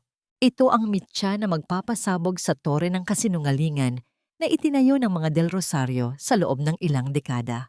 Sa kabilang panig ng lungsod, ang mansyon ng mga Del Rosario ay tila isang buhay na rebulto ng karangyaan at kapangyarihan. Ang mga naglalakihang kristal na chandelier ay naglalabas ng nakakasilaw na liwanag, habang ang mga tauhan ay abala sa paghahanda para sa ika-50 anibersaryo ng kanilang kumpanya. Ngunit sa loob ng silid ni Doña Esperanza, ang hangin ay puno ng puot at desperasyon. Nakatayo ang matandang babae sa harap ng kanyang malawak na salamin. Sinusuot ang isang mamahaling kwintas na tila isang tanikala ng kanyang sariling kasamaan. Siguraduhin ninyong lahat ay handa na para sa live broadcast bukas. Ang boses ni Doña Esperanza ay malamig at walang bahid ng pag-aalinlangan. Kapag inilabas na ng korte ang utos para sa custody, ihahayag natin ito sa harap ng buong bansa. Ipapakita natin sa lahat na ang pamilya Del Rosario ay hindi kayang talunin ng isang hamak na babaeng Tome. Nasa gilid lamang si Luciano, tahimik at nakatingin sa kawalan. Ang kanyang mga kamay ay nanginginig sa loob ng kanyang bulsa. Ang bawat sandali ng katahimikan ay tila isang paalala ng kanyang kawalan ng lakas na tumayo laban sa kanyang ina. Alam niyang ang gagawin nila ay tuluyang sisira kay Althea, ngunit ang takot sa puot ni Esperanza ay mas matimbang pa sa anumang tira-tirang pagmamahal na mayroon siya. Samantala, sa loob ng kanyang payapang tahanan, nakaupo si Althea sa harap ng kanyang vanity mirror. Hindi na siya ang babaeng nakayuko sa makinang panahi sa Quiapo. Ang kanyang mga mata ay walang bakas ng puyat, kundi puno ng apoy ng isang inang handang sumabak sa huling digmaan. Dahan-dahan niyang ipinahid ang pulang lipstick sa kanyang mga labi, isang kulay na sumisimbolo sa dugo at tapang. Ang bawat kilos niya ay tila isang ritual ng paghahanda para sa isang sakripisyo. Lumapit siya sa silid ng kanyang mga anak. Sina Mateo at Mireille ay mahimbing na natutulog. Ang kanilang mga mukha ay payapa at malayo sa anumang gulo ng mundo ng mga matatanda. Hinaplos ni Althea ang buhok ng bawat isa, isang haplos na puno ng pangako na hinding-hindi na sila muling dadanakin ng luha. "Mommy has to go, my loves," bulong ni Althea. Ang boses ay bahagyang nanginginig sa pagitan ng lungkot at paninindigan. Gagawa lang si Mommy ng paraan para hindi na tayo muling paghiwalayin. Dahan-dahanan siyang lumabas at sinalubong si Aling Nena sa pintuan. Ang matanda ay may dalang isang maliit na rosaryo at iniabot ito kay Althea. "Huwag kang matakot, anak. Ang katotohanan ay may sariling paraan para lumabas. Narito lang ako. Babantayan ko ang mga bata hanggang sa makabalik ka." Nang makalabas si Althea sa kalsada, ang dilim ng gabi ay tila isang malawak na dagat na kailangan niyang tawirin. Habang hinihintay ang sasakyan ni Javier, isang biglang paghinto ng isang itim na van sa kanyang harap ang nagpatigil sa kanyang paghinga.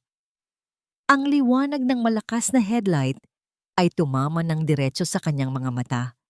Dahilan upang mapapikit siya sa silaw. Bumukas ang pinto ng van at lumabas ang isang lalaking hindi niya kilala. Ngunit ang paraan ng pagtayo nito at ang suot na itim na tuksido ay nagpapahiwatig na hindi ito isang ordinaryong kriminal. Hindi ito ang sasakyan ni Javier. Ang kaba sa dibdib ni Althea ay muling bumangon. Isang pamilyar na malamig na pakiramdam na gumagapang mula sa kanyang mga paa hanggang sa kanyang batok. "Miss Madrigal, kailangan ninyong sumama sa amin." Ang boses ng lalaki ay walang emosyon, tila isang robot na naglalabas ng utos. "May isang taong gustong kumausap sa inyo bago magsimula ang seremonya." Naramdaman ni Althea ang panlalambot ng kanyang mga tuhod. Nakatingin siya sa paligid, umaasang lilitaw ang sasakyan ni Javier Ngunit ang kalsada ay nananatiling walang tao at tahimik. Habang dahan-dahang lumalapit ang lalaki, isang katanungan ang pilit na gumugulo sa kanyang isipan. Ito na ba ang katapusan ng kanyang plano? O isa na namang patibong na binuo ni Doña Esperanza upang tuluyan siyang ilayo sa kanyang mga anak sa mismong araw na dapat ay makakamit na niya ang katarungan? Ang bawat sandali ng katahimikan sa loob ng itim na sasakyan ay tila isang mabigat na pasanin sa dibdib ni Althea. Ang kanyang mga kamay ay mahigpit na nakakapit sa kanyang bag kung saan nakatago ang ebidensyang magpapabagsak sa pamilya del Rosario. Ngunit nang huminto ang sasakyan sa isang madilim na sulok at bumukas ang pinto, hindi isang kaaway ang bumati sa kanya. Doon, sa ilalim ng malamlam na liwanag ng poste ng kuryente, nakatayo si Javier. Ang kanyang mukha ay seryoso, ngunit ang kanyang mga mata ay naglalabas ng isang uri ng init na nagpakalma sa nagwawalang puso ni Althea. "I'm sorry for the scare, Althea."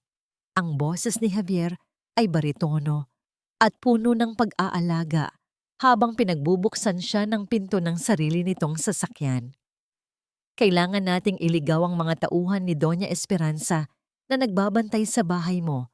Ang sasakyang yon ay magsisilbing pain habang tayo ay dadaan sa kabilang kalsada. Handa ka na ba?" Huminga ng malalim si Alia. Ang kanyang paningin ay nakatitig sa Marangyang Hotel kung saan nagaganap ang ika-50 anibersaryo ng Del Rosario Medical Group. "Handa na ako, Javier. 5 taon ko itong hinintay. Hindi lang ito para sa akin, kundi para sa bawat inang ninakawan nila ng pangarap."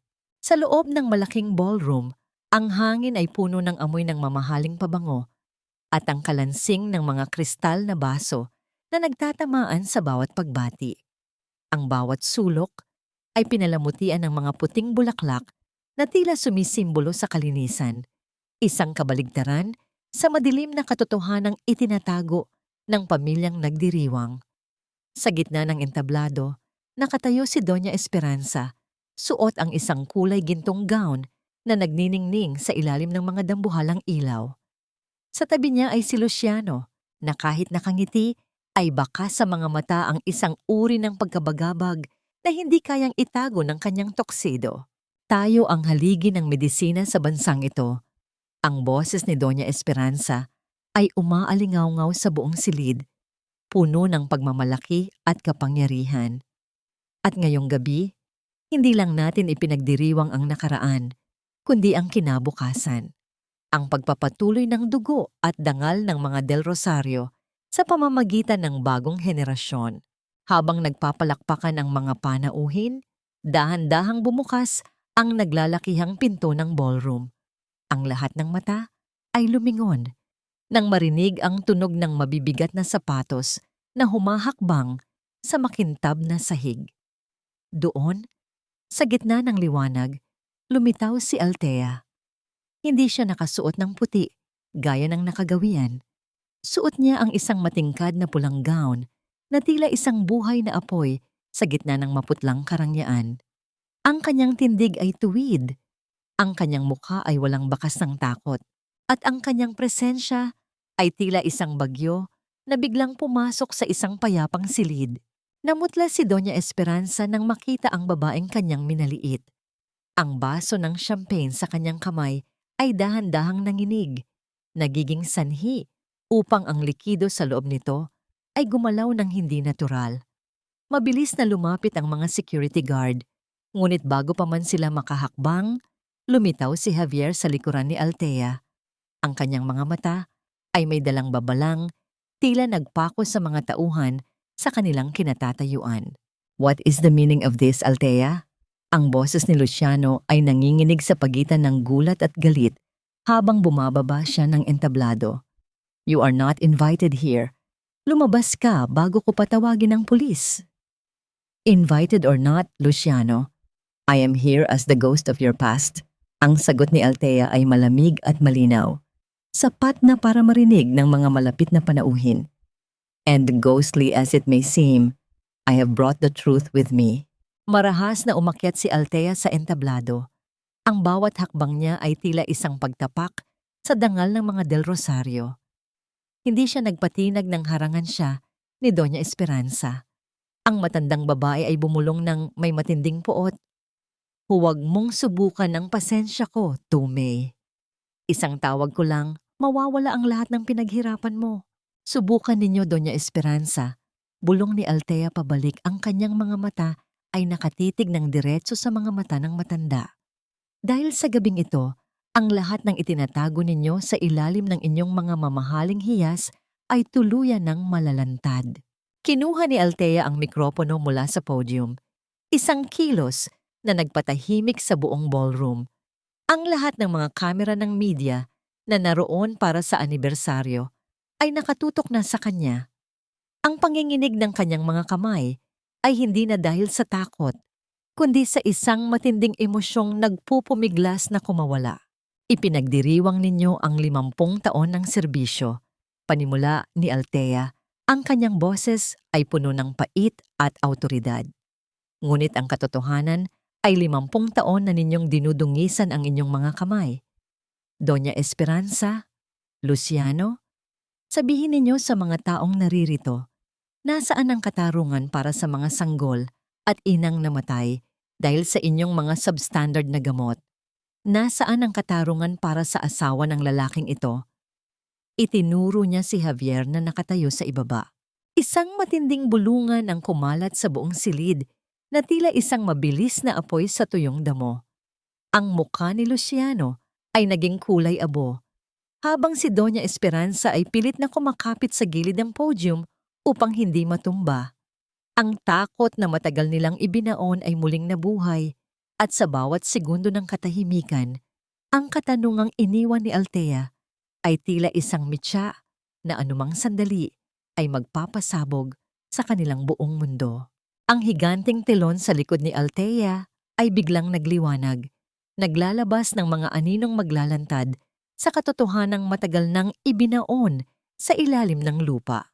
Ang bawat mata sa loob ng marangyang ballroom ay tila naging bato sa gulat nang magsimulang lumabas ang mga dokumentong may lagda ni Doña Esperanza. Mga utos para sa pag-angkat ng mga substandard na gamot na nagkunwaring lunas ngunit naging lason para sa mga maralita. Ang bawat pahina na lumilipat sa screen ay tila isang malakas na sampal sa dangal ng pamilya Del Rosario na kanina lamang ay ipinagmamalaki ang kanilang yaman. Ito ang inyong serbisyo. Ang boses ni Althea ay malamig, ngunit tumatagos hanggang sa kaibuturan ng buto ng mga nakikinig. Ang bawat sentimong nagniningning sa inyong mga hiyas ay nagmula sa mga buhay na ninakaw ninyo at ikaw, Luciano. Lumingon si Althea sa lalaking dati niyang sinamba. Ang kanyang paningin ay puno ng puot at panghahamak. Ipinagpalit mo ako at ang mga anak natin para sa isang kasal na kasing peke ng mga gamot ninyo. Narito ang katotohanan. Hanggang ngayon, ako pa rin ang legal mong asawa. Bigami ang ginawa mo, Luciano. Isang krimeng hindi mabubura ng kahit anong tuxedo o kapangyarihan. Kasabay ng kanyang mga salita, ang malalaking pinto ng ballroom ay marahas na bumukas. Ngunit hindi ito mga bagong panauhing nakasuot ng gown o suit. Pumasok ang mga pamilyang nakasuot ng simpleng damit, ang mga matang puno ng luha at galit, ang mga biktima ng Del Rosario Medical Group. Ang katahimikan ng ballroom ay napalitan ng mga hikbi at panunumbat na tila isang malakas na agos ng tubig na sumisira sa isang dam. Ang mga pamilyang ninakawan ng kanilang mga mahal sa buhay ay naglakad patungo sa entablado. Ang kanilang presensya ay tila isang hukbong humihingi ng katarungan. Si Selene, na kanina ay nakatayo nang may karangyaan sa tabi ni Luciano, ay tila isang hayop na naghahanap ng lagusan upang makatakas. Nang makita ang mga kamera na nakatutok sa kanya at ang mga dokumentong nagpapatunay na ang kanyang kasal ay isang malaking kasinungalingan, ang kanyang mukha ay namutla at ang kanyang labi ay nanginginig sa matinding kahihiyan. Sa isang biglang kilos na ikinagulat ng lahat, binuweltahan niya si Luciano. Ang isang malutong na tunog ng palad na tumama sa pisngi ni Luciano ay umalingaw-ngaw sa buong silid na naging dahilan upang mapalingon ang lahat. You lied to me, Luciano! Ginamit mo lang ako para isalba ang kumpanya ninyo. Sigaw ni Celine. Ang boses ay puno ng pait. Habang mabilis niyang hinubad ang kanyang mamahaling singsing at itinapon ito sa sahig. Wala akong kinalaman sa karumihan ng pamilyang ito. Huwag ninyong idadamay ang pangalan ko. Mabilis na tumakbo si Celine palabas ng ballroom. Iniiwan ang lalaking akala niya ay hagdan patungo sa rurok, ngunit naging hukay pala ng kanyang karera. Napaluhod si Luciano sa gitna ng entablado. Ang kanyang mukha ay nakabaon sa kanyang mga palad. Ang bawat pangarap na itinayo niya sa kasinungalingan ay gumuho sa isang iglap. Sa kabilang banda, si Doña Esperanza ay pilit na sumisigaw. Pilit na itinataboy ang mga tao, ngunit ang bawat salita niya ay nalulunod sa galit ng publiko. Ang reyna ng medisina ay mukhang isang matandang baliw na kumakapit sa isang trono na gawa na lamang sa abo. Naramdaman ni Althea ang panginginig ng kanyang buong katawan habang pinagmamasdan ang kaguluhan. Ang lahat ng bigat na dinala niya sa loob ng 5 taon, ang gutom, ang takot, at ang sakit ng pagtataksil ay tila dahan-dahang umaalis sa kanyang dibdib. Sa gitna ng kaguluhang iyon, naramdaman niya ang isang matibay na kamay na dahan-dahang humawak sa kanyang balikat. Si Javier. Ang init ng palad nito ay nagbigay sa kanya ng lakas upang manatiling nakatayo. Hindi ito ang hawak ng isang taong gustong umangkin, kundi ang hawak ng isang taong handang magsilbing sandigan. Tapos na, Althea. Bulong ni Javier, ang kanyang mga mata ay naglalabas ng isang uri ng pag-unawa na tanging sila lamang ang nakakaalam. Nagtagumpay ka. Narinig na ng mundo ang tinig mo. Sa labas ng hotel, ang matitinis na hudyat ng awtoridad ay nagsimulang mamayani sa paligid. Ang mga asul at pulang ilaw mula sa mga sasakyan ng pulis ay sumisilip sa malalaking bintana ng ballroom, tila mga mata ng katarungan na dumating na upang maningil. Tumingin si Althea sa direksyon ni Luciano at ni Doña Esperanza, na ngayon ay napapalibutan na ng mga opisyal. Ang bawat kamera ay nakatutok sa kanilang pagbagsak, isang eksenang hinding-hindi makakalimutan ng buong bansa. Ngunit sa kabila ng kagalakan ng katarungan, naramdaman ni Althea ang isang biglang pangungulila para sa kanyang mga anak. Ang tagumpay na ito ay para sa kanila, ngunit ang anino ng pamilya del Rosario ay tila hindi pa tuluyang natatapos. Habang papalapit ang mga pulis sa entablado, isang opisyal ang lumapit kay Althea na may dalang isang maliit na gadget. Miss Madrigal, may kailangang makipag-usap sa inyo. Sabi ng opisyal, ang mukha ay seryoso. Isang tawag mula sa inyong tahanan. Mukhang may hindi inaasahang nangyari sa inyong mga anak. Ang bawat hibla ng katawan ni Althea ay tila naputol sa narinig. Ang kaba na kanina ay naglaho ay muling bumangon, mas matindi at mas nakamamatay kaysa sa anumang eskandalo sa negosyo. Tumingin siya kay Javier at sa mga mata nito ay nakita niya ang parehong takot na nararamdaman niya. Matapos ang lahat ng ito, meron pa bang isang huling lason na iniwan ang mga Del Rosario bago sila tuluyang mabilanggo? Ang bawat sandali ng biyahe patungo sa kanyang tahanan ay tila isang pagpunit sa kaluluwa ni Althea, habang ang bawat segundo ay tila isang taon sa kanyang pakiramdam. Ang panginginig ng kanyang mga kamay sa manibela ay hindi tumitigil, at ang kanyang paningin ay bahagyang lumalabo dahil sa namumuong luha ng matinding kaba. Sa kanyang isipan, paulit-ulit na umaalingaw-ngaw ang boses ng opisyal sa ballroom, ang balita tungkol sa kanyang mga anak na tila isang huling sumpa mula sa pamilya del Rosario. Nang marating niya ang kanyang bahay, mabilis siyang bumaba at halos madapa sa pagtakbo patungo sa loob. Doon, natagpuan niya si Aling Nena, na karga-karga si Mateo.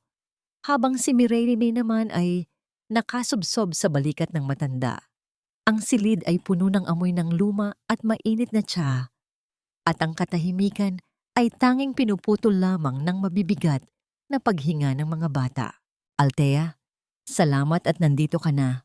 Bulong ni Aling Nena, ang mukha ay bakas, ang matinding pagod at pag-aalala. Biglang tumaas ang lagnat ni Mateo at si Mireille ay hindi tumitigil sa pag-iyak at paghahanap sa iyo. Pakiramdam ko ay naramdaman nila ang panganib na kinakaharap mo, kaya nag-react ang kanilang mga katawan. Nang mayakap ni Althea ang kanyang mga anak, tila isang dambuhalang kargamento ang dahan-dahang naalis sa kanyang dibdib. Ang init ng kanilang maliliit na katawan at ang marahang pagdampi ng kanilang mga balat sa kanyang balat ay tila isang mahiwagang gamot na nagpatigil sa kanyang paghihinagpis. Doon niya napagtanto na sa kabila ng lahat ng tagumpay niya sa ballroom, ang tunay na imperyo na kailangan niyang protektahan ay ang dalawang pusong ito na ngayon ay mahimbing nang natutulog sa kanyang piling.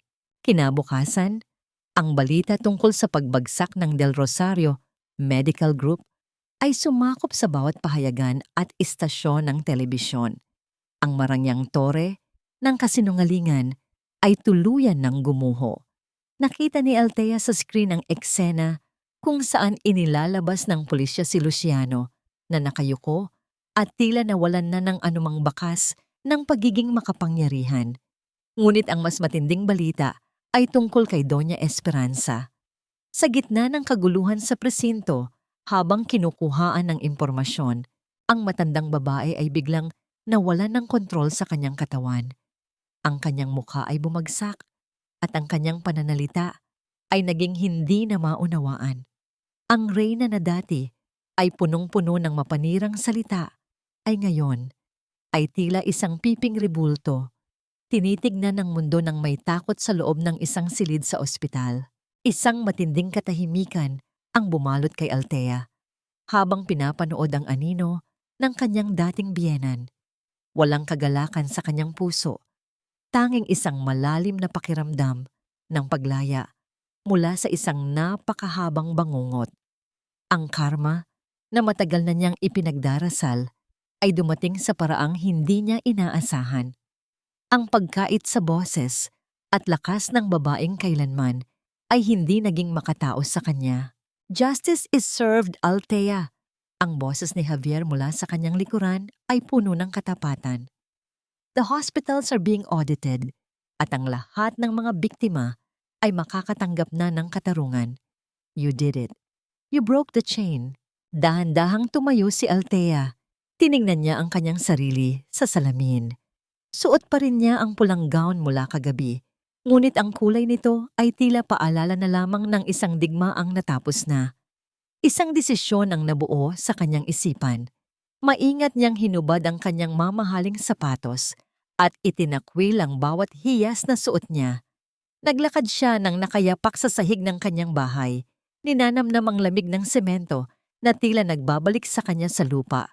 Sa kanyang pagiging isang simpleng babae, isang thomay, at higit sa lahat, isang ina.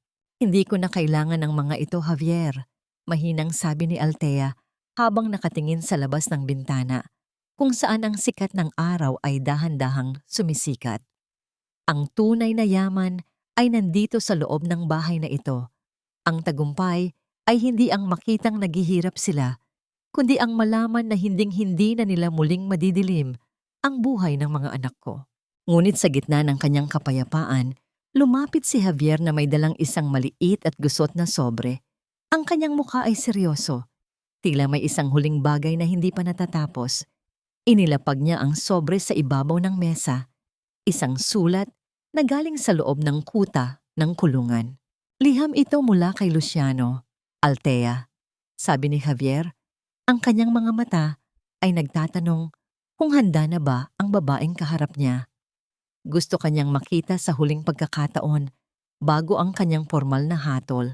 Sabi niya ay may isang lihim pa siyang gustong sabihin sa'yo. Isang bagay na tanging ikaw lamang ang may karapatang makaalam. Naramdaman ni Althea ang mabilis na paglamig ng kanyang mga daliri habang nakatitig sa sobre. Ang bawat hibla ng kanyang pagkatao ay nagsasabing huwag nang lumingon. Ngunit may isang bahagi ng kanyang kaluluwa na naghahanap ng huling tuldok sa lahat ng dusa. Handa na ba siyang harapin muli ang lalaking naging buhay niya noon?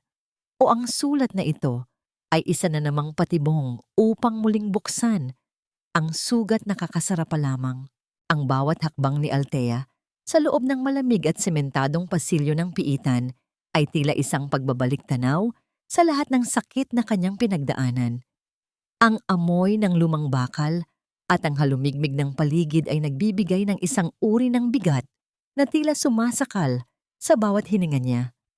Sa likod ng makapal na salamin na naghihiwalay sa mga bilanggo at bisita, nakaupo ang lalaking minsan ay naging sentro ng kanyang mundo. Ngunit ang lalaking nasa harap niya ngayon ay wala ng bakas ng pagiging makapangyarihang CEO ng Del Rosario. Si Luciano ay tiyope, ang kanyang mga mata ay lubog, at ang kanyang balat ay tila papel na naninilaw sa ilalim ng malamlam na ilaw. Nang dahan-dahang iangat ni Luciano ang kanyang paningin at magtama ang kanilang mga mata, naramdaman ni Althea ang isang pamilyar na pait sa kanyang lalamunan.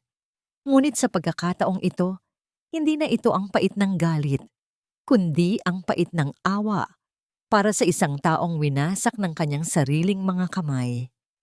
Kinuha ni Luciano ang telepono sa gilid ng salamin.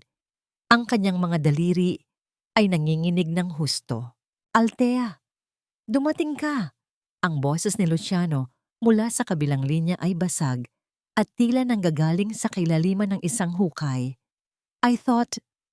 Akala ko, hinding-hindi mo na ako muling titingnan pagkatapos ng lahat ng nangyari." "Narito ako para bigyan ng tuldok ang lahat ng ito, Luciano." Mahinang sagot ni Althea. Ang kanyang boses ay kalmado at puno ng dignidad. "Sabi ni Javier, may gusto kang sabihin bago ang formal na pagbasa ng iyong hatol. Ano yon?" Yumuko si Luciano at bahagyang nanginig ang kanyang mga balikat habang pilit niyang pinipigilan ang paglabas ng kanyang emosyon. Sa sandaling iyon, ang katahimikan ng silid ay tila naging saksi sa bigat ng kanyang pagsisisi. "Althea, gusto kong malaman mo," mahina niyang sabi. "Hindi ko ginusto ang karamihan sa mga ginawa ni Mami. Naging mahina ako. Natakot akong mawala ang lahat, kaya hinayaan kong kontrolin niya ang buhay ko." Huminto siya sandali bago muling nagsalita. Mas mabigat ang tinig. "Pero ang pinakamahirap dalhin sa loob ng 5 taon ay ang katotohanang matagal ko nang alam, pero hindi ko nagawang sabihin. Alam ko na pinalitan niya ang bitamina mo noon, Althea. Nakita ko siya sa kusina, nakita ko ang boteng hawak niya, ngunit tumalikod ako. Pinili kong tumalikod dahil akala ko ay mas mahalaga ang legacy ng pamilya kaysa sa atin." Naramdaman ni Althea ang mabilis na paghinto ng kanyang mundo sa narinig. Ang pagtataksil na inisip niyang alam na niya ang lahat ay may mas malalim pa palang sugat. Ang lalaking pinagkatiwalaan niyang magtatanggol sa kanya ay naging kakampi ng kanyang kaaway sa pamamagitan ng pananahimik. Isang mainit na luha ang dahan-dahang gumapang sa pisngi ni Althea, hindi para sa pag-ibig na nawala, kundi para sa inosenteng Althea na naniwala sa isang kasinungalingan sa loob ng mahabang panahon. "Patawarin mo ako, Althea." Patuloy ni Luciano, ang kanyang mga kamay ay pilit na idinidikit sa salamin na tila gustong mahawakan ang balat ng babae. "Please, kahit isang sandali lang. Hayaan mong makita ko ang mga anak natin. Let me see Mateo and Mireille, Tara. I just want to hear them call me Daddy once. I promise, hinding-hindi na ako muling manghihimasok sa buhay ninyo pagkatapos niyon." Dahan-dahang itinuwid ni Althea ang kanyang pag-upo. Ang kanyang mga mata ay nanatiling nakatitig kay Luciano, ngunit wala ng emosyon sa mga ito. "Namatay ang tatay nila nung gabing bumagsak ako sa ulan sa Quiapo, Luciano. Ang 2 batang iyon ay hindi na kailanman magiging pag-aari ng pamilya del Rosario. Ang apelyido nila ay Madrigal na ngayon. Sapat na ang katarungang nakuha namin sa batas. Ang patawarin ka ay ginawa ko na para sa sarili kong kapayapaan. Ngunit ang kalimutan ng ginawa mo, hindi kailanman mangyayari iyon dahil ang bawat peklat sa puso ko ay paalala ng iyong pananahimik. Binitawan ni Althea ang telepono, isang huling kilos ng pagputol sa ugnayang matagal na siyang iginagapos. Tumayo siya at dahan-dahang lumakad palayo. Hindi na lumingon sa lalaking na ngayon ay humahagulgol sa kabilang panig ng salamin. Nang lumabas siya sa gate ng piitan, sinalubong siya ng isang mainit at sariwang sikat ng araw. Ang bawat hininga niya ay tila mas magaan na ngayon. Tila ang huling alikabok ng kanyang nakaraan ay tuluyan ng tinangay ng hangin. Sa di kalayuan, nakasandal sa kanyang sasakyan si Javier. Ang kanyang mukha ay seryoso, ngunit nang makita si Althea, ang kanyang mga mata ay agad na nagliwanag. Hindi siya nagtanong. Sa halip, lumapit siya at dahan-dahang kinuha ang bag na hawak ni Althea, isang maliit na kilos na nagpapakita ng kanyang kahandaang pasanin ang anumang bigat na nararamdaman ng babae. Inabot ni Javier ang kamay ni Althea. Ang bawat daliri nila ay dahan-dahang nagtagpo at nagkawit. Isang tahimik na pangako ng proteksyon at pag-asa. Handa ka na bang umuwi? Mahinahong tanong ni Javier. Ang kanyang tinig ay tila isang malambing na musika sa pandinig ni Althea. Tumingin si Althea sa langit. Pagkatapos ay muling tumingin sa lalaking nasa tabi niya. Handa na ako, Javier. Handa na akong simulan ng buhay na ako naman ang susulat ng sariling kwento. Sumakay sila sa sasakyan at dahan-dahang binaybay ang daan palayo sa madilim na kuta ng nakaraan. Ngunit habang tumitingin si Althea sa kanyang bintana, isang pamilyar na kaba ang muling gumising sa kanyang dibdib nang makitang muli ang isang lumang makinang panahi na nakatambak sa isang gilid ng daan. Isang paalala na ang bawat tahi ng tadhana ay may dalang hindi inaasahang simula. Handang-handa na ba talaga siyang buksan ang kanyang puso sa isang bagong pag-ibig o ang mga sugat ng nakaraan ay sapat pa rin upang pigilan siyang muling magtiwala sa isang pangako? Ang simoy ng dagat sa Cebu ay tila isang banayad na haplos sa kaluluwa. Isang malamig at sariwang hangin na nagdadala ng amoy ng alat at kalayaan. Sa dalampasigang ito, kung saan ang puting buhangin ay humahalik sa malinaw na asul na tubig, natagpuan ni Althea ang katahimikang matagal niyang ipinagkait sa kanyang sarili. Ang bawat paghampas ng alon sa pampang ay tila isang paulit-ulit na bulong ng kalikasan, isang paalala na ang lahat ng sakit ay dahan-dahang hinuhugasan ng panahon upang magbigay daan sa isang bagong pagsibol. Isang taon na ang lumipas mula nang gumuho ang imperyo ng mga Del Rosario. Sa loob ng isang maliit, ngunit maaliwalas na gusali, malapit sa baybayin, muling binuksan ni Althea ang kanyang mundo. Ngunit sa pagkakataong ito, hindi na siya nagtatahi para sa karangyaan ng iba. Ang kanyang paaralan para sa mga inang nag-iisa ay puno ng buhay. Ang tunog ng mga makinang panahi na sabay-sabay na gumagalaw ay hindi na nagpapaalala ng pagod at puyat, kundi ng tunog ng pag-asa. Ang bawat tahi ng mga kababaihan doon ay tila pagbubuo ng kanilang sariling mga pangarap na minsan ding nawasak. "Mommy, look! Ang laki ng castle na ginawa namin!" Ang masayang sigaw ni Mateo ang bumasag sa kanyang malalim na pag-iisip. Lumingon si Alia at nakita ang kanyang dalawang anak na nagtatakbo sa buhanginan. Sina Mateo at Mireille ay mukhang masigla at malusog. Ang kanilang mga balat ay bahagyang nangitim dahil sa madalas na paglalaro sa ilalim ng sikat ng araw. Wala na ang takot sa kanilang mga mata, pinalitan ng kislap ng kuryosidad at kaligayahan na nararapat para sa kanilang edad. Sa tabi nila, nakatayo si Javier na dahan-dahang tinutulungan si Mireille na lagyan ng mga kabibe ang tuktok ng kanilang ginagawang kastilyong buhangin. Dahan-dahang lumapit si Althea sa kanila. Ang kanyang mga yapak sa basang buhangin ay agad na nabubura ng mga alon. Isang simbolo na ang kanyang nakaraan ay wala ng kapangyarihang humabol sa kanya. Nang marating niya ang kinaroroonan ni Javier, tumayo ang lalaki at pinagpag ang buhangin sa kanyang mga kamay.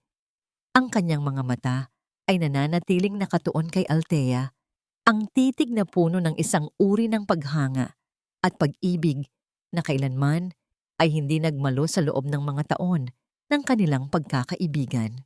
"They are growing so fast, Althea," mahinahong sabi ni Javier. Ang kanyang boses ay tila nakikipag-ugnayan sa tunog ng dagat. Sabi ni Mateo, gusto raw niyang maging tulad mo kapag lumaki na siya. Matapang daw at hindi sumusuko. Isang matamis na ngiti ang sumilay sa mga labi ni Althea. "Gusto ko lang na maging malaya sila, Javier. Higit sa yaman o kapangyarihan, ang kalayaang piliin, ang sarili nilang kaligayahan, ang pinakamahalagang maibibigay ko sa kanila." Dahan-dahang lumubog ang araw sa abot-tanaw, nagpinta ng kulay kahel at lila sa kalangitan. Sa sandaling iyon, inabot ni Javier ang isang manipis na shawl at maingat itong ibinalot sa mga balikat ni Althea upang protektahan siya sa papalapit na ginaw ng gabi. Ang dapo ng kanyang mga daliri sa braso ni Althea ay nagdulot ng isang mahinang panginginig ng kilig sa dibdib ng babae. Isang pakiramdam na dati ay tila isang malayong panaginip, ngunit ngayon ay naging isang matamis na katotohanan. "Althea?" tawag ni Javier. Ang kanyang tinig ay mas naging seryoso, ngunit puno ng lambing. "Isang taon na ang lumipas mula nang sabihin mo sa akin na handa ka nang isulat ang sarili mong kwento. May puwang na ba sa kwentong yon para sa akin? Hindi na bilang yung abogado o business partner, kundi bilang lalaking gustong makasama ka sa bawat paglubog at pagsikat ng araw." Hindi agad sumagot si Althea. Tumingin muna siya sa kanyang mga anak na ngayon ay abala sa paghabol sa mga maliliit na alimango. Naisip niya si Luciano na hanggang ngayon ay nagsisilbi ng kanyang hatol sa likod ng rehas at si Doña Esperanza na nananatiling bilanggo ng sarili nitong katawan sa isang tahimik na silid ng ospital. Ang lahat ng puot ay tuluyan ng naglaho.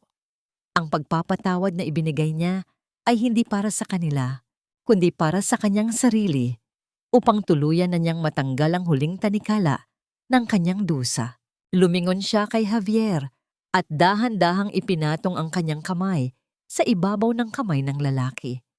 Ang init ng kanilang pagdadaiti ay tila isang selyo ng kapayapaan. "Matagal nang may puwang para sa iyo, Javier.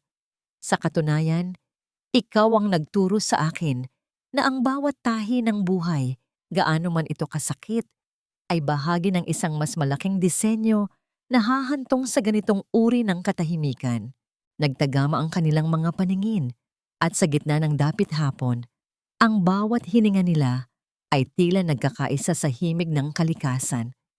Walang kailangang marangyang pangako, walang kailangang mabulaklak na salita. Ang kanilang pag-ibig ay parang dagat, malalim, tahimik, ngunit may sapat na lakas upang magdala ng buhay. Ang huling sikat ng araw ay unti-unting naglaho, ngunit sa puso ni Althea, isang bagong liwanag ang tuluyan ng sumikat. Ang domay na minsan ay minaliit at tinangkang wasakin ay ngayon ay nakatayo ng may dangal. Kapiling ang mga taong tunay na nagpapahalaga sa kanya. Naunawaan niya na ang pinakamalakas na babae ay hindi ang hindi kailanman nasugatan, kundi ang babaeng kayang magpatuloy sa paglalakad, bit-bit ang kanyang mga peklat bilang mga medalya ng tagumpay. Ang kwento ni Althea ay hindi nagtapos sa paghihiganti.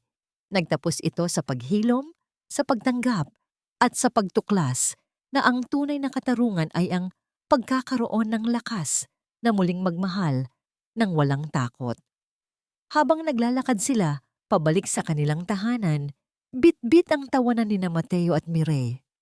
Alam ni Althea na sa wakas, ang bawat tahi ng kanyang tadhana ay nasa kanya na ang kontrol, at ang disenyong nabuo ay mas maganda pa sa anumang damit pangkasal na kanyang nilikha noon.